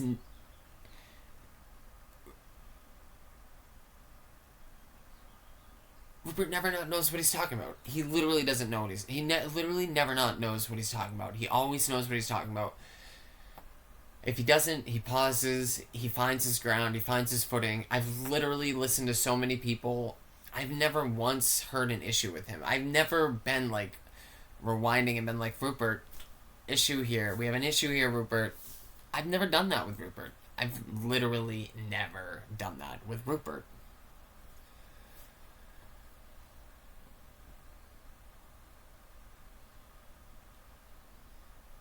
Why? Because Rupert knows what's up. So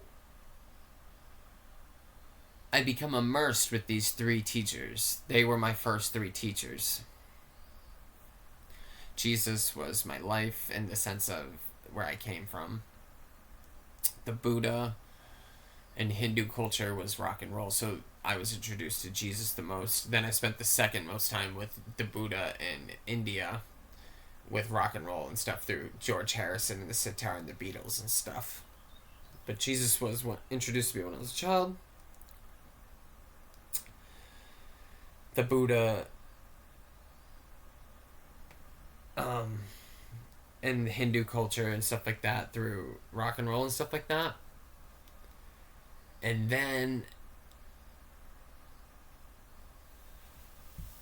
through my downfall, or well, no, through after my downfall, through the rising up, I found Alan, Jiddu, and Rupert. So Jesus, Buddha, India, India, Buddha. So Jesus, Buddha, India, Alan, Jiddu, Rupert. That's where we're at so far. If we're not counting things like. Because remember, I said I knew Hindu and Buddha through rock and roll and stuff like that. So we aren't even taking into my teachers and masters inclusion of like from the blues, from rock and roll, George Carlin. We're just talking about spiritual masters for me right now, spiritual teachers, okay? And that's Jesus when I was a child, Buddha and Hindu culture through rock and roll and stuff. Then Alan, Jiddu, Rupert. Through Rupert, then Bernardo. Bernardo's science. No offense to Bernardo. I'm not saying anything against anything. Like, I'm not trying to be mean or anything. I'm just trying to show you an example. I have stopped on Bernardo's videos and go, okay, there's something I would say. That's something I would disagree with. Again, back to Rupert. Even maybe I think maybe I could. I don't think I've ever even done it with Alan, but like, there's potential where maybe I might disagree with Alan just a little bit on something, but I don't even think so. I don't think I could ever really. Jidu, absolutely not. Rupert, no. Um, so I'm on 7 over here with Bernardo, and after Bernardo, everything just starts flooding in, you guys. Donald Hoffman, Federico Fagin, and Julia Mossbridge, and all this, like, and then it starts to, like, become Erwin Schrodinger and, you know, the whole gang, dude. And you start learning. And this is me negating all of the studies and practices of, like, Adi Shankaracharya, the Rumi, and stuff like that. Like, I was trying to get to science, right? And I got to my understanding of science through Bernardo. And quantum field theory and stuff like that through Bernardo.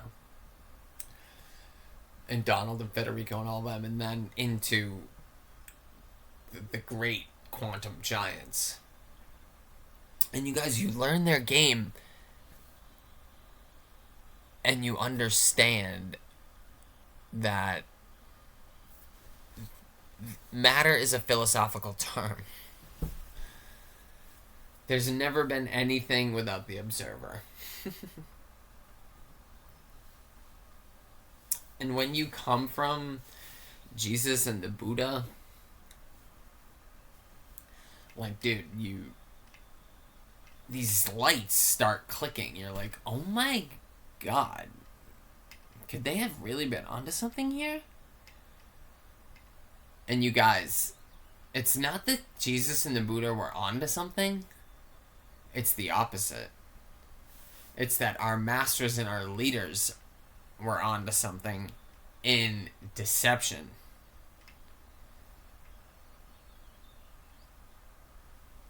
Do you see that? They reversed it.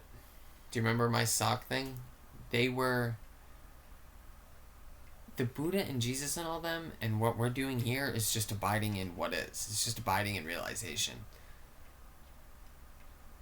Being on to something entails something. And someone being on to it. And this is phenomenally caught up, chasing phenomenally relative world reality terms. This isn't truth.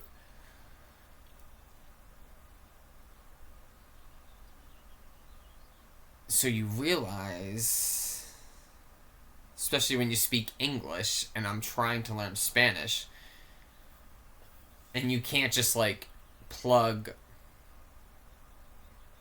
your dictation for English into Spanish. To speak Spanish, it comes from Latin, which is the same thing and all that stuff too. I understand that, but, like, English, what I'm trying to get at is so direct, specific, analytical. It's an incredible analytical mind.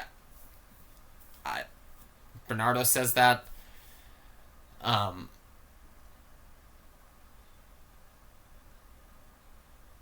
So when you learn English, when you learn math, and not that I know math, but I know what arithmetic's up to. It's literally language for observation, for movement, for excitation.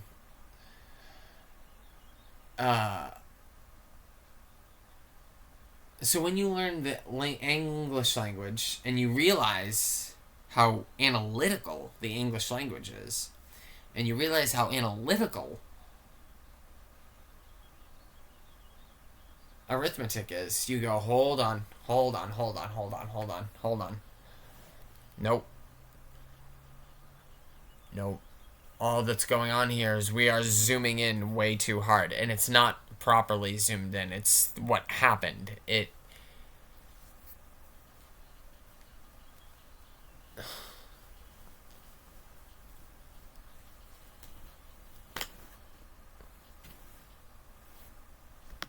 Remember in one of my last videos, I had this sock.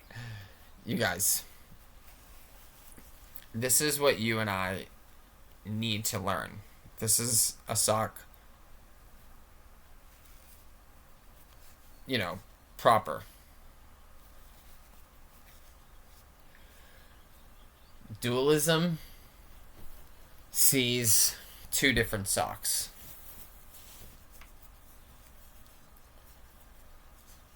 Matter, mind. This is what we should be seeing. Proper. Just what is. Pure consciousness. Pure mind. Dualism sees matter and mind. Our culture, guys, the English language and math are so analytical. They're so zoomed in. What they did, you guys, was this. They flipped it inside out. They zoomed in so far into the sock. They zoomed in so far. They zoomed in so far to the sock.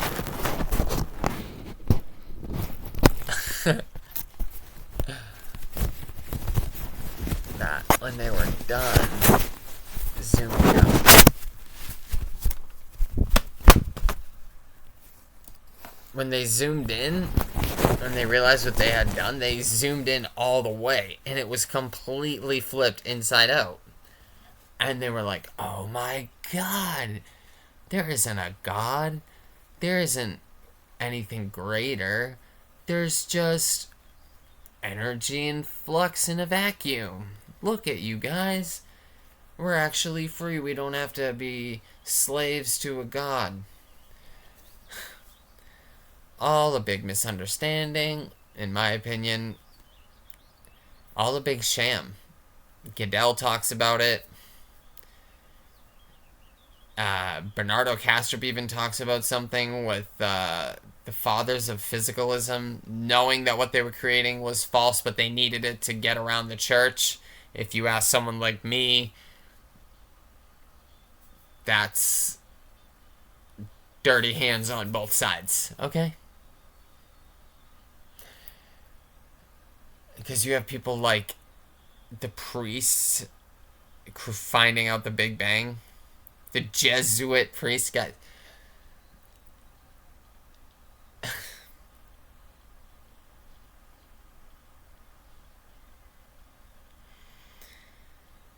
Listen, there are people that do not have your interest at heart, okay? And they go by Abrahamic faiths, okay? You and I know of the ones wreaking havoc right now. We call those people Jewish. We call them Zionists. They're not, the Jewish people are not the issue. It's the Zionists that are the issue. It's not the Christians that are the issue. It's the extremist Jesuits that are the issue. It's not the Muslims that are the problem. It's the extremist Muslims that are the problem, okay? You guys.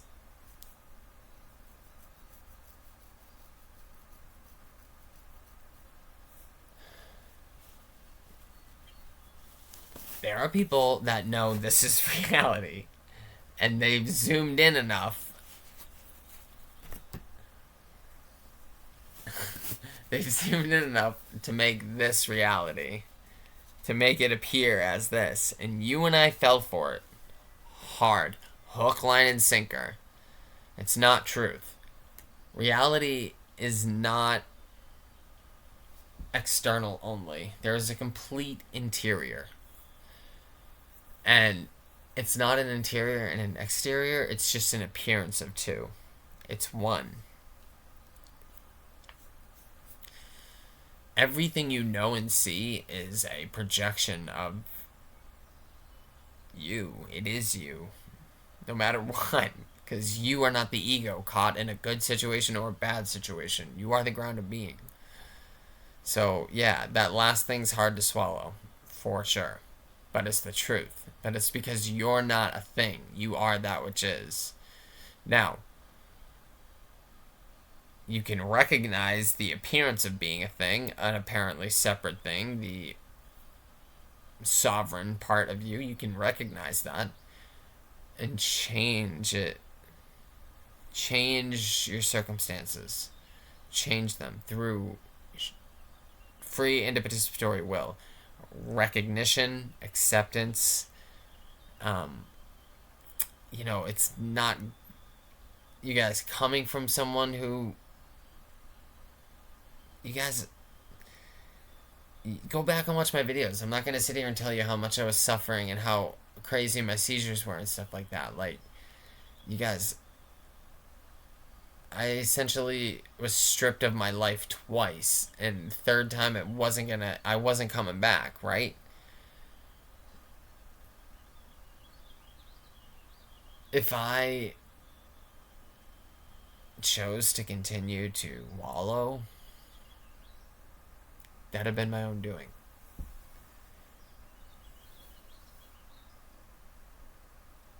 Choosing to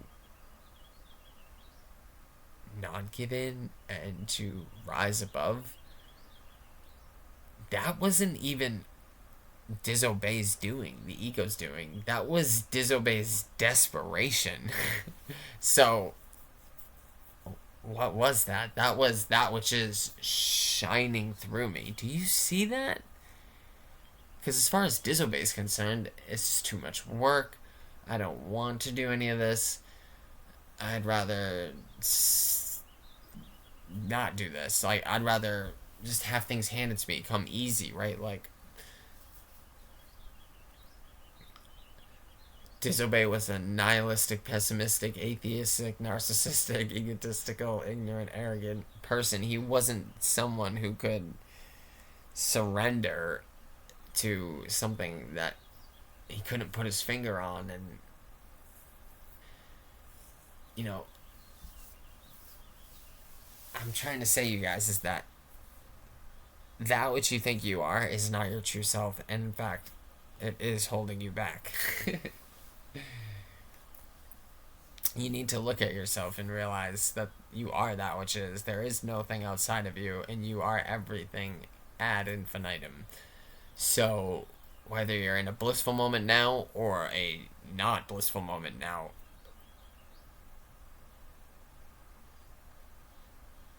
you're never not. So, there's bliss in that. So, you're always blissed out, technically, because you're always that which is. You'll never not be, so that's technically blissful. Philosophically, logistically speaking, love, joy, peace, happiness, God wins because you are, without exception, without fail. So that's automatic bliss. And there's no one that doesn't actually want to live. And there might be those of us that don't want romantic love with a partner. Totally valid. But you want to be loved and you want to love other people. It's in your nature. I know it. So everybody wants to live and everybody wants to love in one way or another. Maybe not romantic love, fine. Totally valid. But you want to be loved and you want to love others. I know you do because you want a functional, happy, good, content life. That's what everybody's searching for. So,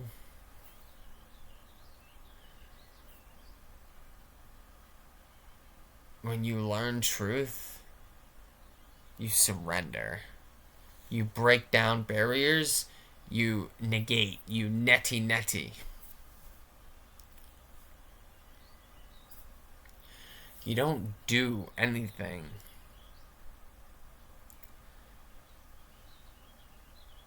for the most part. That's not entirely true because obviously you have to put things in place along the way.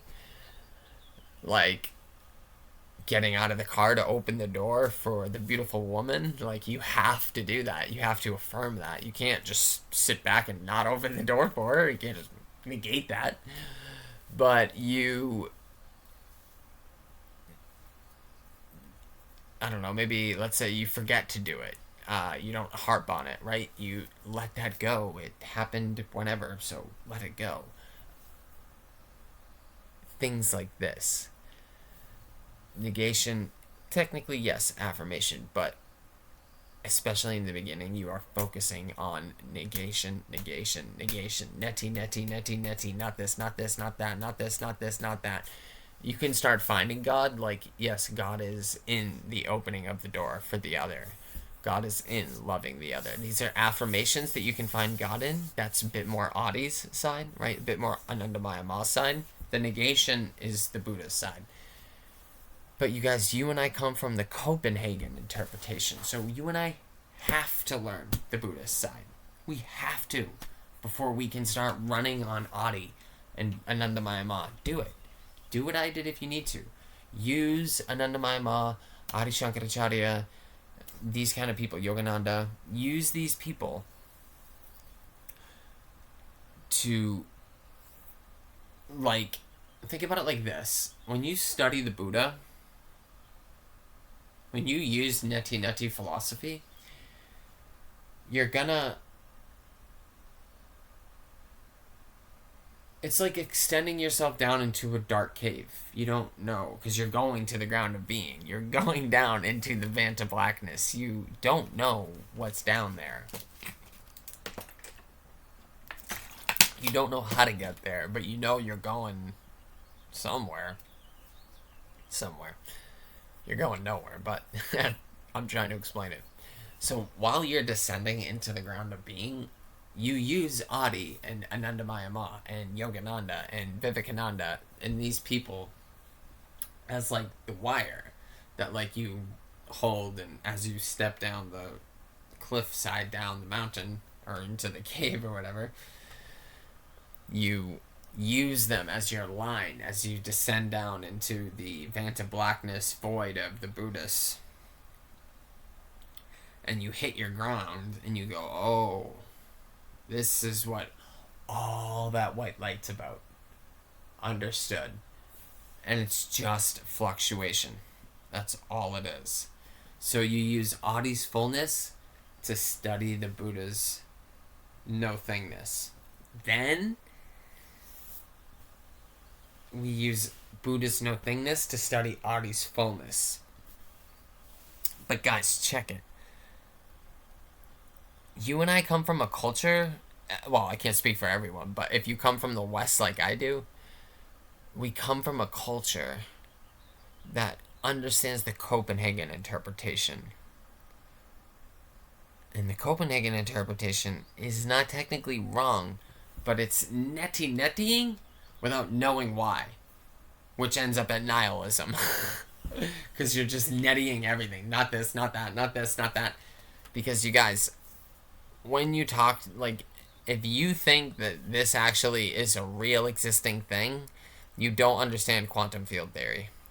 Or you're like Roger Penrose, and you're dense enough to think that there's actually a local real world. There's not a local real world. Local realism is baloney. It's not real. This is not locally really here until it's collapsed, observed upon. It's just not. It exists within potentiality, 100%.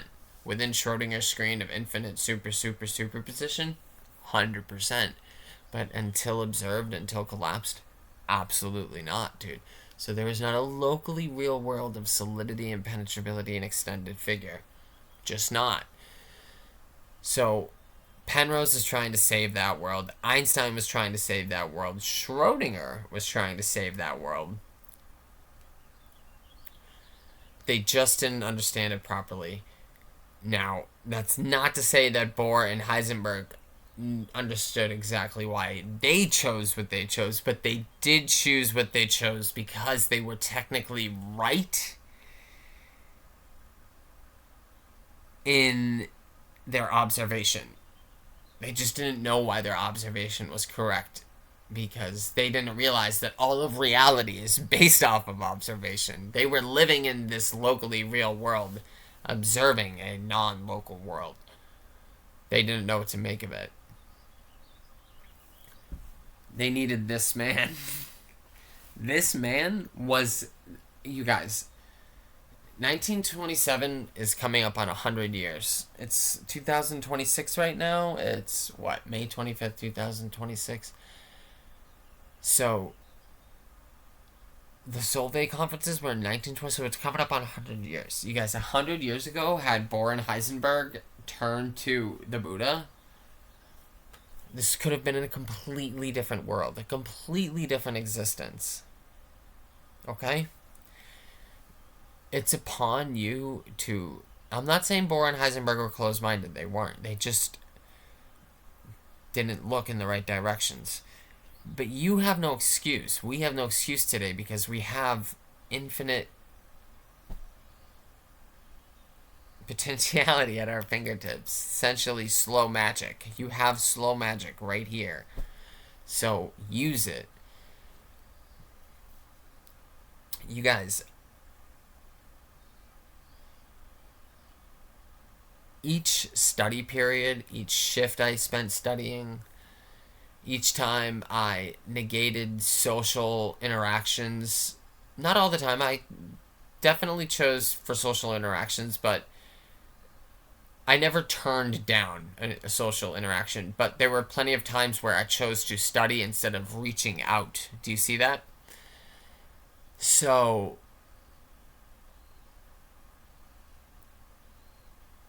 each step in the process like that was a barrier being let down closer to the positron. Do you see that? So, think about it like this, like, the positron was always there. Always there.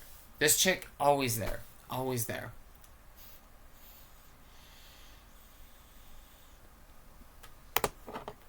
I literally just emptied myself with the help of Kali. I emptied myself so hard and so much, you guys, that I am now empty enough to receive the fullness of the universe from the single positron and the fullness of this woman's love forever. Do you understand that?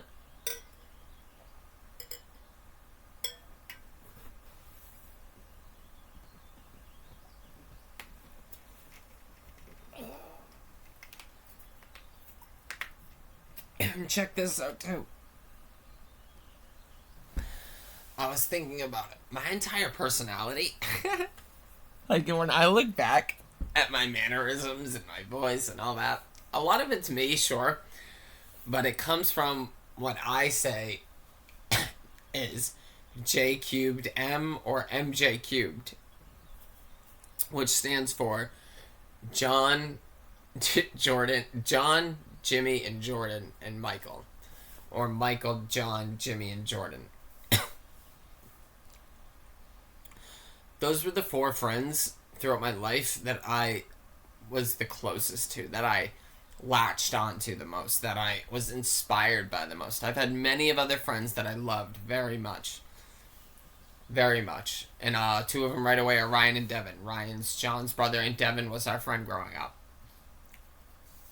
Many other friends too.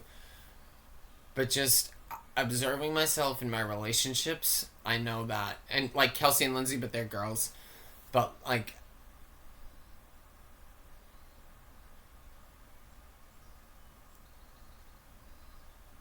something was really special about John, Jimmy, Jordan, and Michael.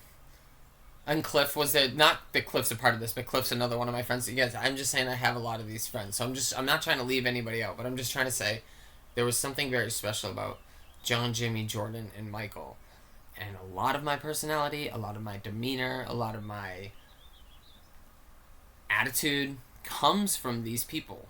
So what even is disobey, right? Like, dude, I emptied myself so hard that I realized I don't even know who or what I am because I'm just a bundle of everything. I'm just a whole mess of everything. I don't even know where disobey ends and begins. Like, I don't even know what disobey is. Like, I can see and feel a body, great, but what is disobey? Disobey is not a thing. He's no thing. It's no thing. It's everything funneled through an apparently separate thing. I'm everything. I'm everyone. I'm a mixture of everyone, everything. I have no guru. Everyone's my guru. I told this chick, I was like, listen, I can't hurt you. I'm not allowed to hurt you. I can never hurt you. I will never hurt you. I have many masters in heaven that are watching me at all times. I cannot hurt you. I don't have one master that I could talk my way on. No, I have a million masters in heaven watching me. I have, I have,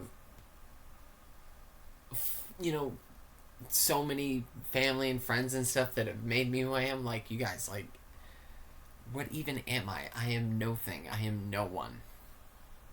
And chances are, and I'm trying to be nice. I know you are no one and no thing too. And honestly, what you and I are, you guys, is just a collection of everything. Don't you see that? When you take what I just said and you apply it to every other person, you realize, oh, yeah, this is just a big bundle of habits and likes and dislikes of one happening. And it needs to experience the taste of mint so many different ways that it needs a whole world just to make everything taste like roasted almonds, toasted almonds.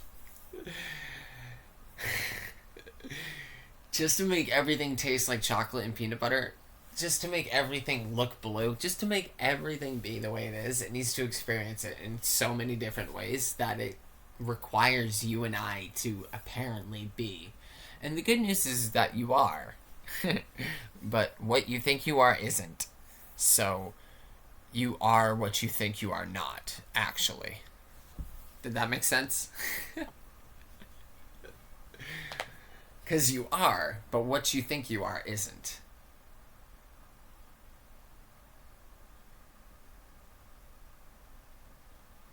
But what is what you are.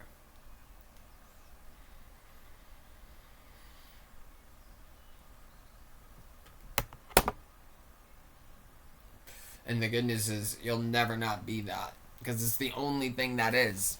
It's what all this is. It's the flicker. It's the RGB flicker.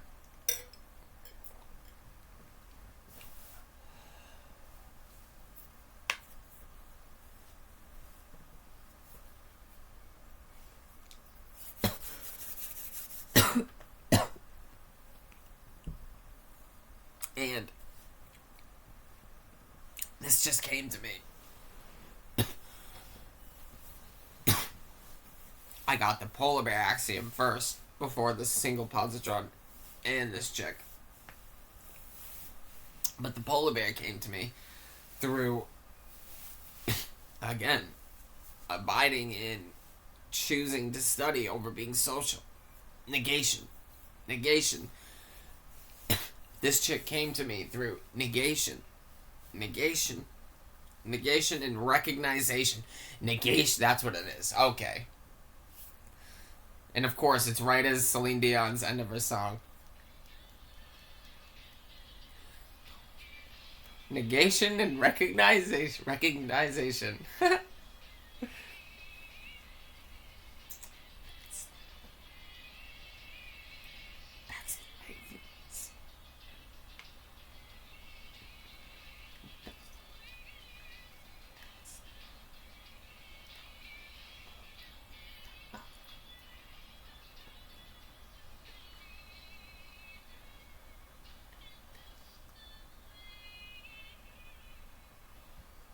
So it's all about negation and recognition because once you've cleared the shrubs, once you've cleared all the foliage, you can see clearly and go, oh my god, look at the light shining through. It just came back on. Beautiful. You guys, so you don't do anything. You don't even really need to affirm or confirm. You need to negate and recognize. Negation and recognition. Because you need to recognize what's already flowing through you and be well enough at negation to then complete the recognition, to fulfill the recognition. So the more I think about it, you guys, we are doing less and less. Do you see? The only real thing you do is apparently move from point A to point B. And move your body in certain ways. You don't do anything. Everything else is provided for you. Look at, she just texted me. Literally just texted me. 6:18. Don't. It just comes to you. Let's see what she said.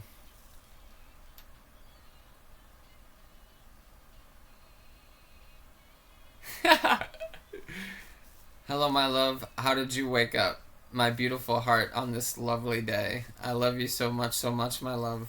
You are my life, my love. Kissy face, hold, drool face. Guys, I don't need to go anywhere, do anything ever again. Like, except, be responsible and provide for her and her kids, but that's like out of sheer joy. That's providing for God. Why would I never? That's what I was trying to say earlier. Just because she has kids, so what? That's God. Why would I not want to provide for God? What? You'd have to be one hell of a samsaric being to not want to provide for God. So I see her. It's like this, you guys. Like, I see her and I'm like, oh my God, I'm so satisfied. I'm so content. I'm so happy. I'm so in love. And you come along with these two children, no problem. It's like, no big deal. Ain't nothing but a thing. And in fact, where I come from, the more the merrier from my grandmother. I've met two of the most saintly women in my life. One was my grandmother. One was Jordan's mother. John, Jimmy, Jordan, Michael. Jordan's mother. These are the two most saintly women I've ever met. They always had room for one more, and they never got angry. And they were Christian women.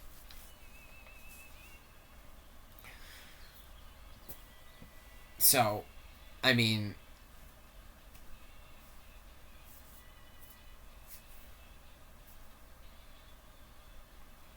dude, you know what I'm trying to say?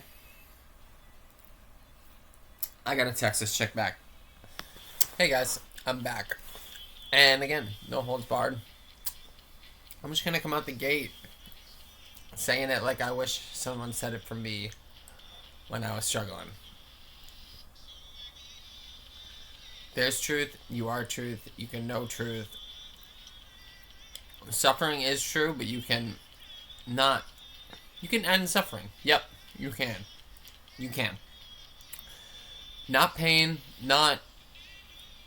There'll be moments of mental suffering, unless you become a true Buddha. But those moments of mental suffering are rebounded with an immediate sense of knowing and a completely different way of handling and looking at the situation. Everything changes. So, there is a truth, you are that truth, and you can end your suffering. And you will suffer until you understand this truth, because you are this truth. So, again, what do you want? Why do you want it? Do you want it out of smallness, separation, scarcity, scaredness, or do you want it out of love, abundance, happiness, peace, serenity? Like, you guys, I'm trying to collapse everything into me. Since obviously nobody watches these videos except for me, I watch them every now and then. I'm just going to put it out there like this. We'll see how much of this comes to fruition. In my mind, what I like, what I see, is me staying in North Attleboro from here on out, no matter what, me staying with Ingris wherever she goes. But hopefully in North Attleboro, in New England. At least New England. And collapsing everything into me. I've got the woman I'll spend the rest of my life with. I've got the single positron. Now it's about letting others know about the single positron in any way I can. So, and from there on out, it's about remaining humble and attentive, focused, and caring. Um,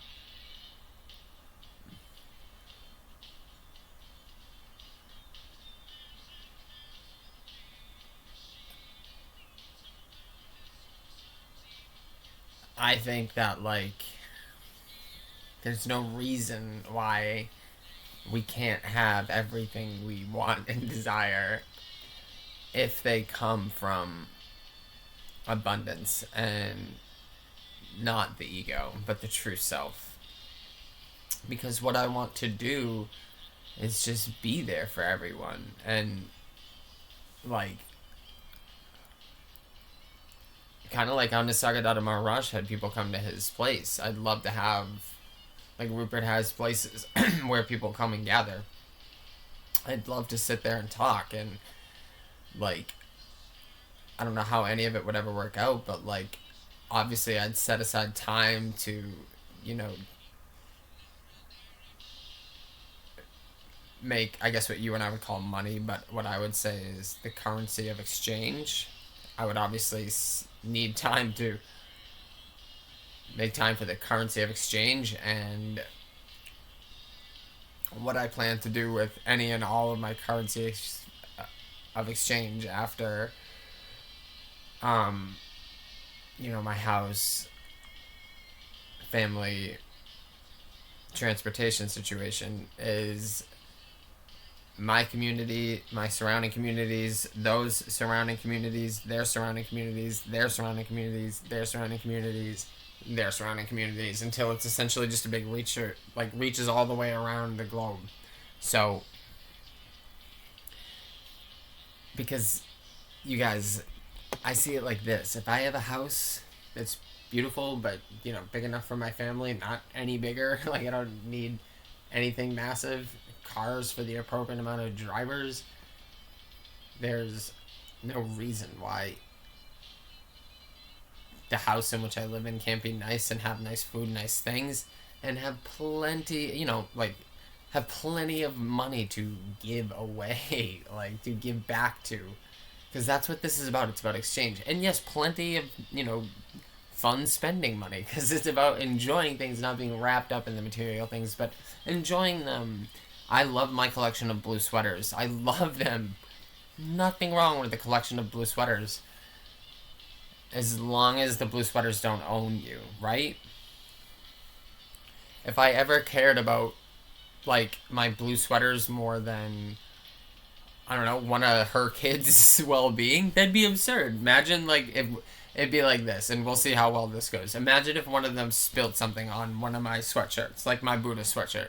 Would I get mad at them, or would I just let the situation be and learn to see how they see it in Buddhism? You know, the worn and torn things are actually beautiful. So if one of her children accidentally spills something on my sweatshirt, my beautifully clean and pristine Buddha sweatshirt, if it becomes dirty, do I get angry at the situation and the kids? Or do I go, let's look at this differently? They're young, innocent people who didn't mean to damage my sweatshirt, and now it can be looked at as worn and torn in the way of beautiful. Like, they talk about having teapots and stuff with cracks in it and stuff, and they find that stuff beautiful, and it's true, you guys, because it's the same. It's similar to the same thing as, like, why people like archaeologists and paleontologists and stuff love finding old bones in the ground or whatever. Like, you and I'd be like, whatever, dude, who fucking cares? But, like, no, they love that old, worn stuff because it means something to them. Think about dirt. People love studying dirt, old dirt, because they can see the layers of the age of the earth. You and I would be like, dude, get that shit out of here. That is so fucking boring. People would be like, dude, get that teapot out of here. That is an ugly-ass teapot. Get that ugly dog out of here. That is an ugly dog. Kid, I'm mad at you. You ruined my sweatshirt. All of these things, they're fair, but they're not entirely appropriate if you know truth, is all I'm saying.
My background just reminded me. So, oh, you know what? I love this song too much. I can't just yet.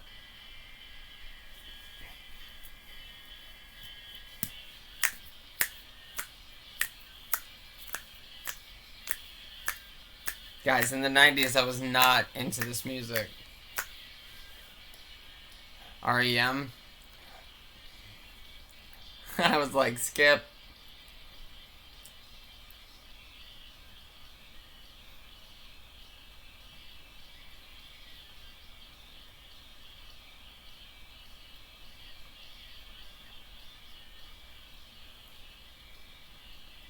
So good. You guys, my background reminded me. So I don't know if I told you guys this yet, but I said to her before, I was like, I can't hurt you. I'm not allowed to hurt you. I have masters watching me in heaven. Well, not only do I have a whole array of masters in heaven watching me, I have 12 women. Like, I call her my... Oh, there she is, actually. I call her my 13th woman who got bumped up to number 1. Not in the sense of women that I've been with, but in the sense of there's 13 women who have played a major influence in my life. So every decision I make has to be for her benefit. It has to be it's not that decisions can't involve me, my ego, my personal separate self, but it needs to be based around responsibility and her. So, because one is Kali, my cosmic god, mother. 2 is Ananda, my mom, my spiritual mother. 3 is my biological birth mother, who would be, like, just so awfully upset if I ever hurt a woman in any way, shape, or form. And then my sister, my other sister, my grandmother, my other grandmother,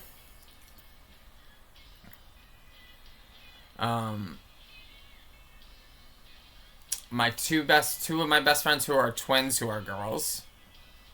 That takes us to 9. And then 2 of my best friends' mothers. They are actually 3 of them. So remember the 3 people I said, John, Jimmy, actually, so now there's 14, so she'd be 14, because we gotta put Jimmy's mom in there too. So these last 4 would be their mothers. John, Jimmy, Jordan, and Michael. All their mothers helped raise me. Like, literally. Michael's mother let me live with them. Jordan's mother let me live with them. And John and Jimmy's mother helped raise me growing up on the streets. So these literal 13 women are in each... They are in my mind and my heart and in my gut. And each decision I make with this woman. Is it for her benefit? Is it self-centered? You know what I mean? And I think so far I've only done things that are for my benefit, my, choice when she lets me. Because I don't care. I'm like, dude, just being near you, just being around you is totally good enough for me. Like, whatever happens, happens. Don't really care too much one way or another. Whatever you want to do is cool. Like, that to me is so strange. It's so new, but it's so easy. Like, why? Because I've been emptied and trained enough.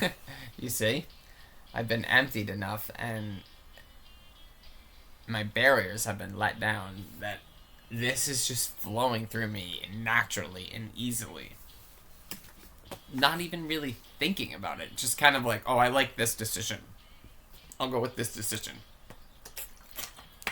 And I know that sounds like the opposite of what I just said. I said I didn't make any decision, whatever she wants. But each time I say that, that's me making a decision. It's very easy to make. And there she is.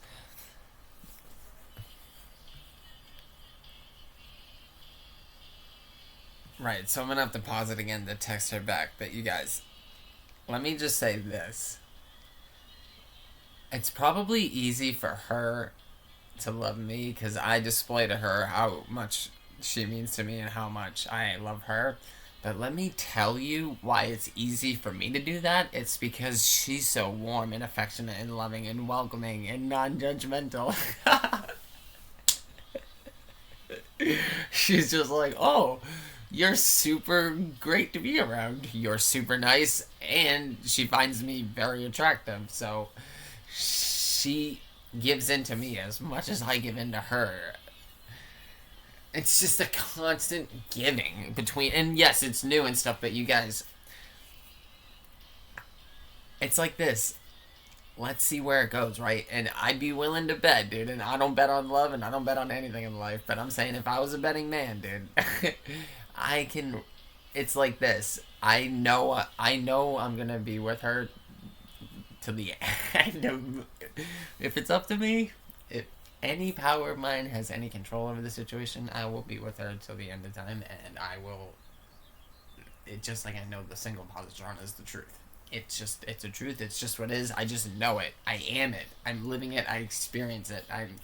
I know that she is my truth, just like I know the single positron is the mathematical truth. It's just what is. She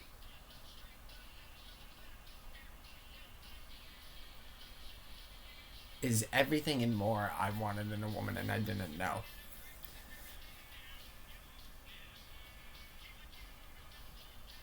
It's wild. It's unreal. But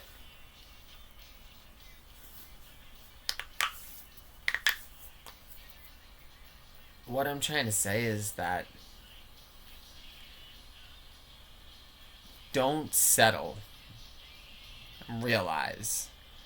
You guys,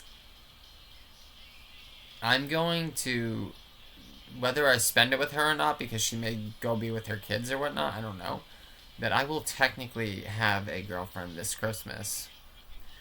And that's only ever happened to me once. And I'm 34, turning 35 in August. So that means, obviously, my child years, you don't have girlfriends. But, like, when you're a preteen, teen, young adult,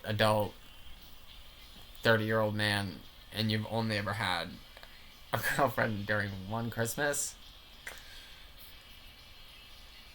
like, that's wild, dude.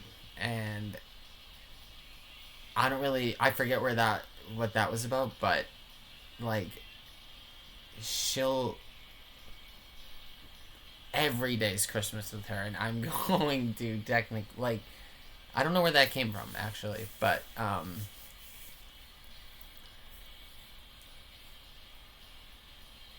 oh, right. You have to be willing to be alone to find yourself and to find true love.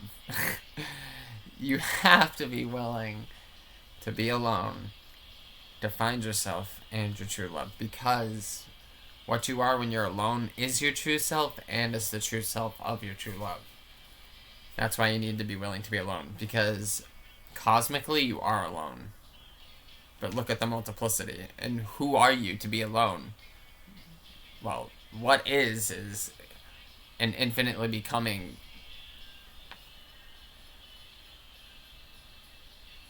aware being.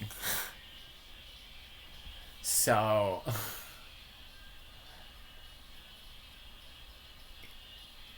the only way to get comfortable is in the here and now with love. That's it. Alright, I gotta text her back. Okay, sadly enough, I have to get going. I'm gonna have to end this video pretty soon. But I'm not gonna read you what she said to me, but I'll read you what I said to her back. I said, Ingress, my love, I cry with your words. Never have I received such a beautiful declaration from anyone. Your words are diamonds to me. They are of gold. Your words are so beautiful, Ingress, that they must be too good to be true. I love you more than I could ever express, Ingress. I want to make a reality a future where you, your children, I, and any future children that we have together are all united in the house of your dreams together, happy, healthy, and radiant with love and laughter. I want to wake up in the morning with you by my side every morning, and I want to fall asleep with you by my side every night. Ingress, someday you will learn just what a creature of habits I am. And those habitual practices have been good to me, mostly, but you have nothing to do with that.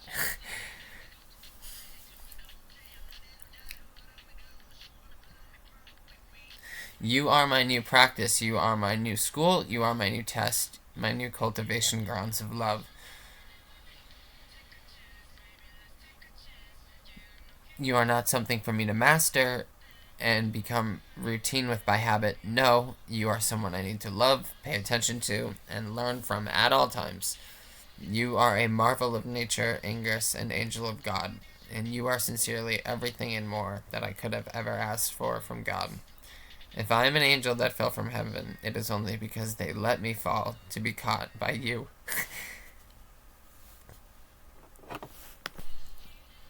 Only to be caught by you mid flight. You literally arrived flying and saved me, Ingress.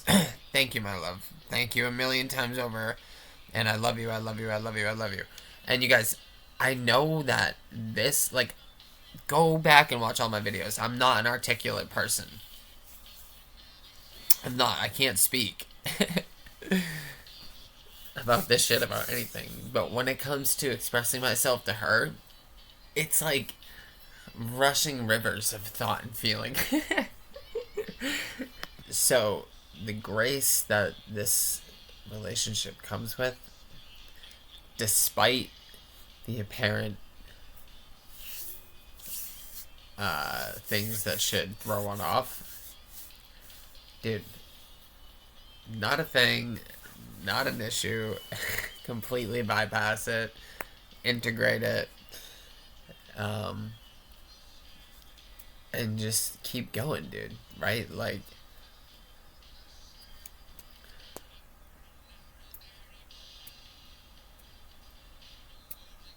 you guys,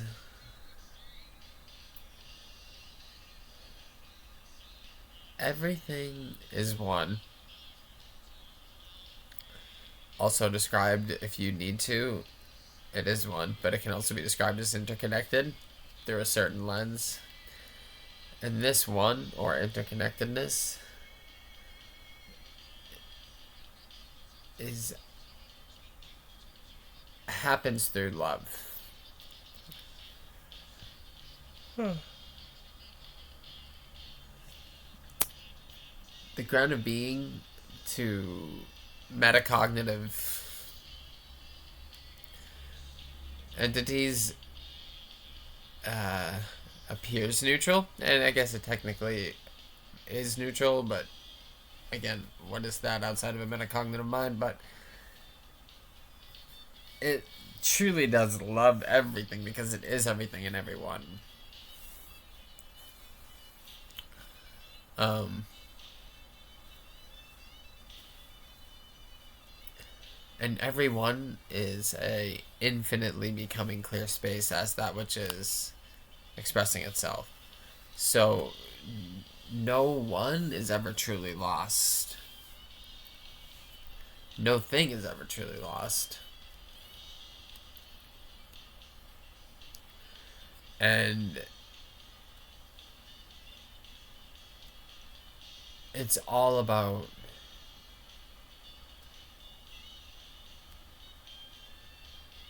cleaning your crystal. Remember, you are a black crystal. And you need to keep your crystal nice and polished. Because if you don't wax on and wax off, you're going to have a grimy fucking crystal. And life's going to be a real samsaric hell. No way around that.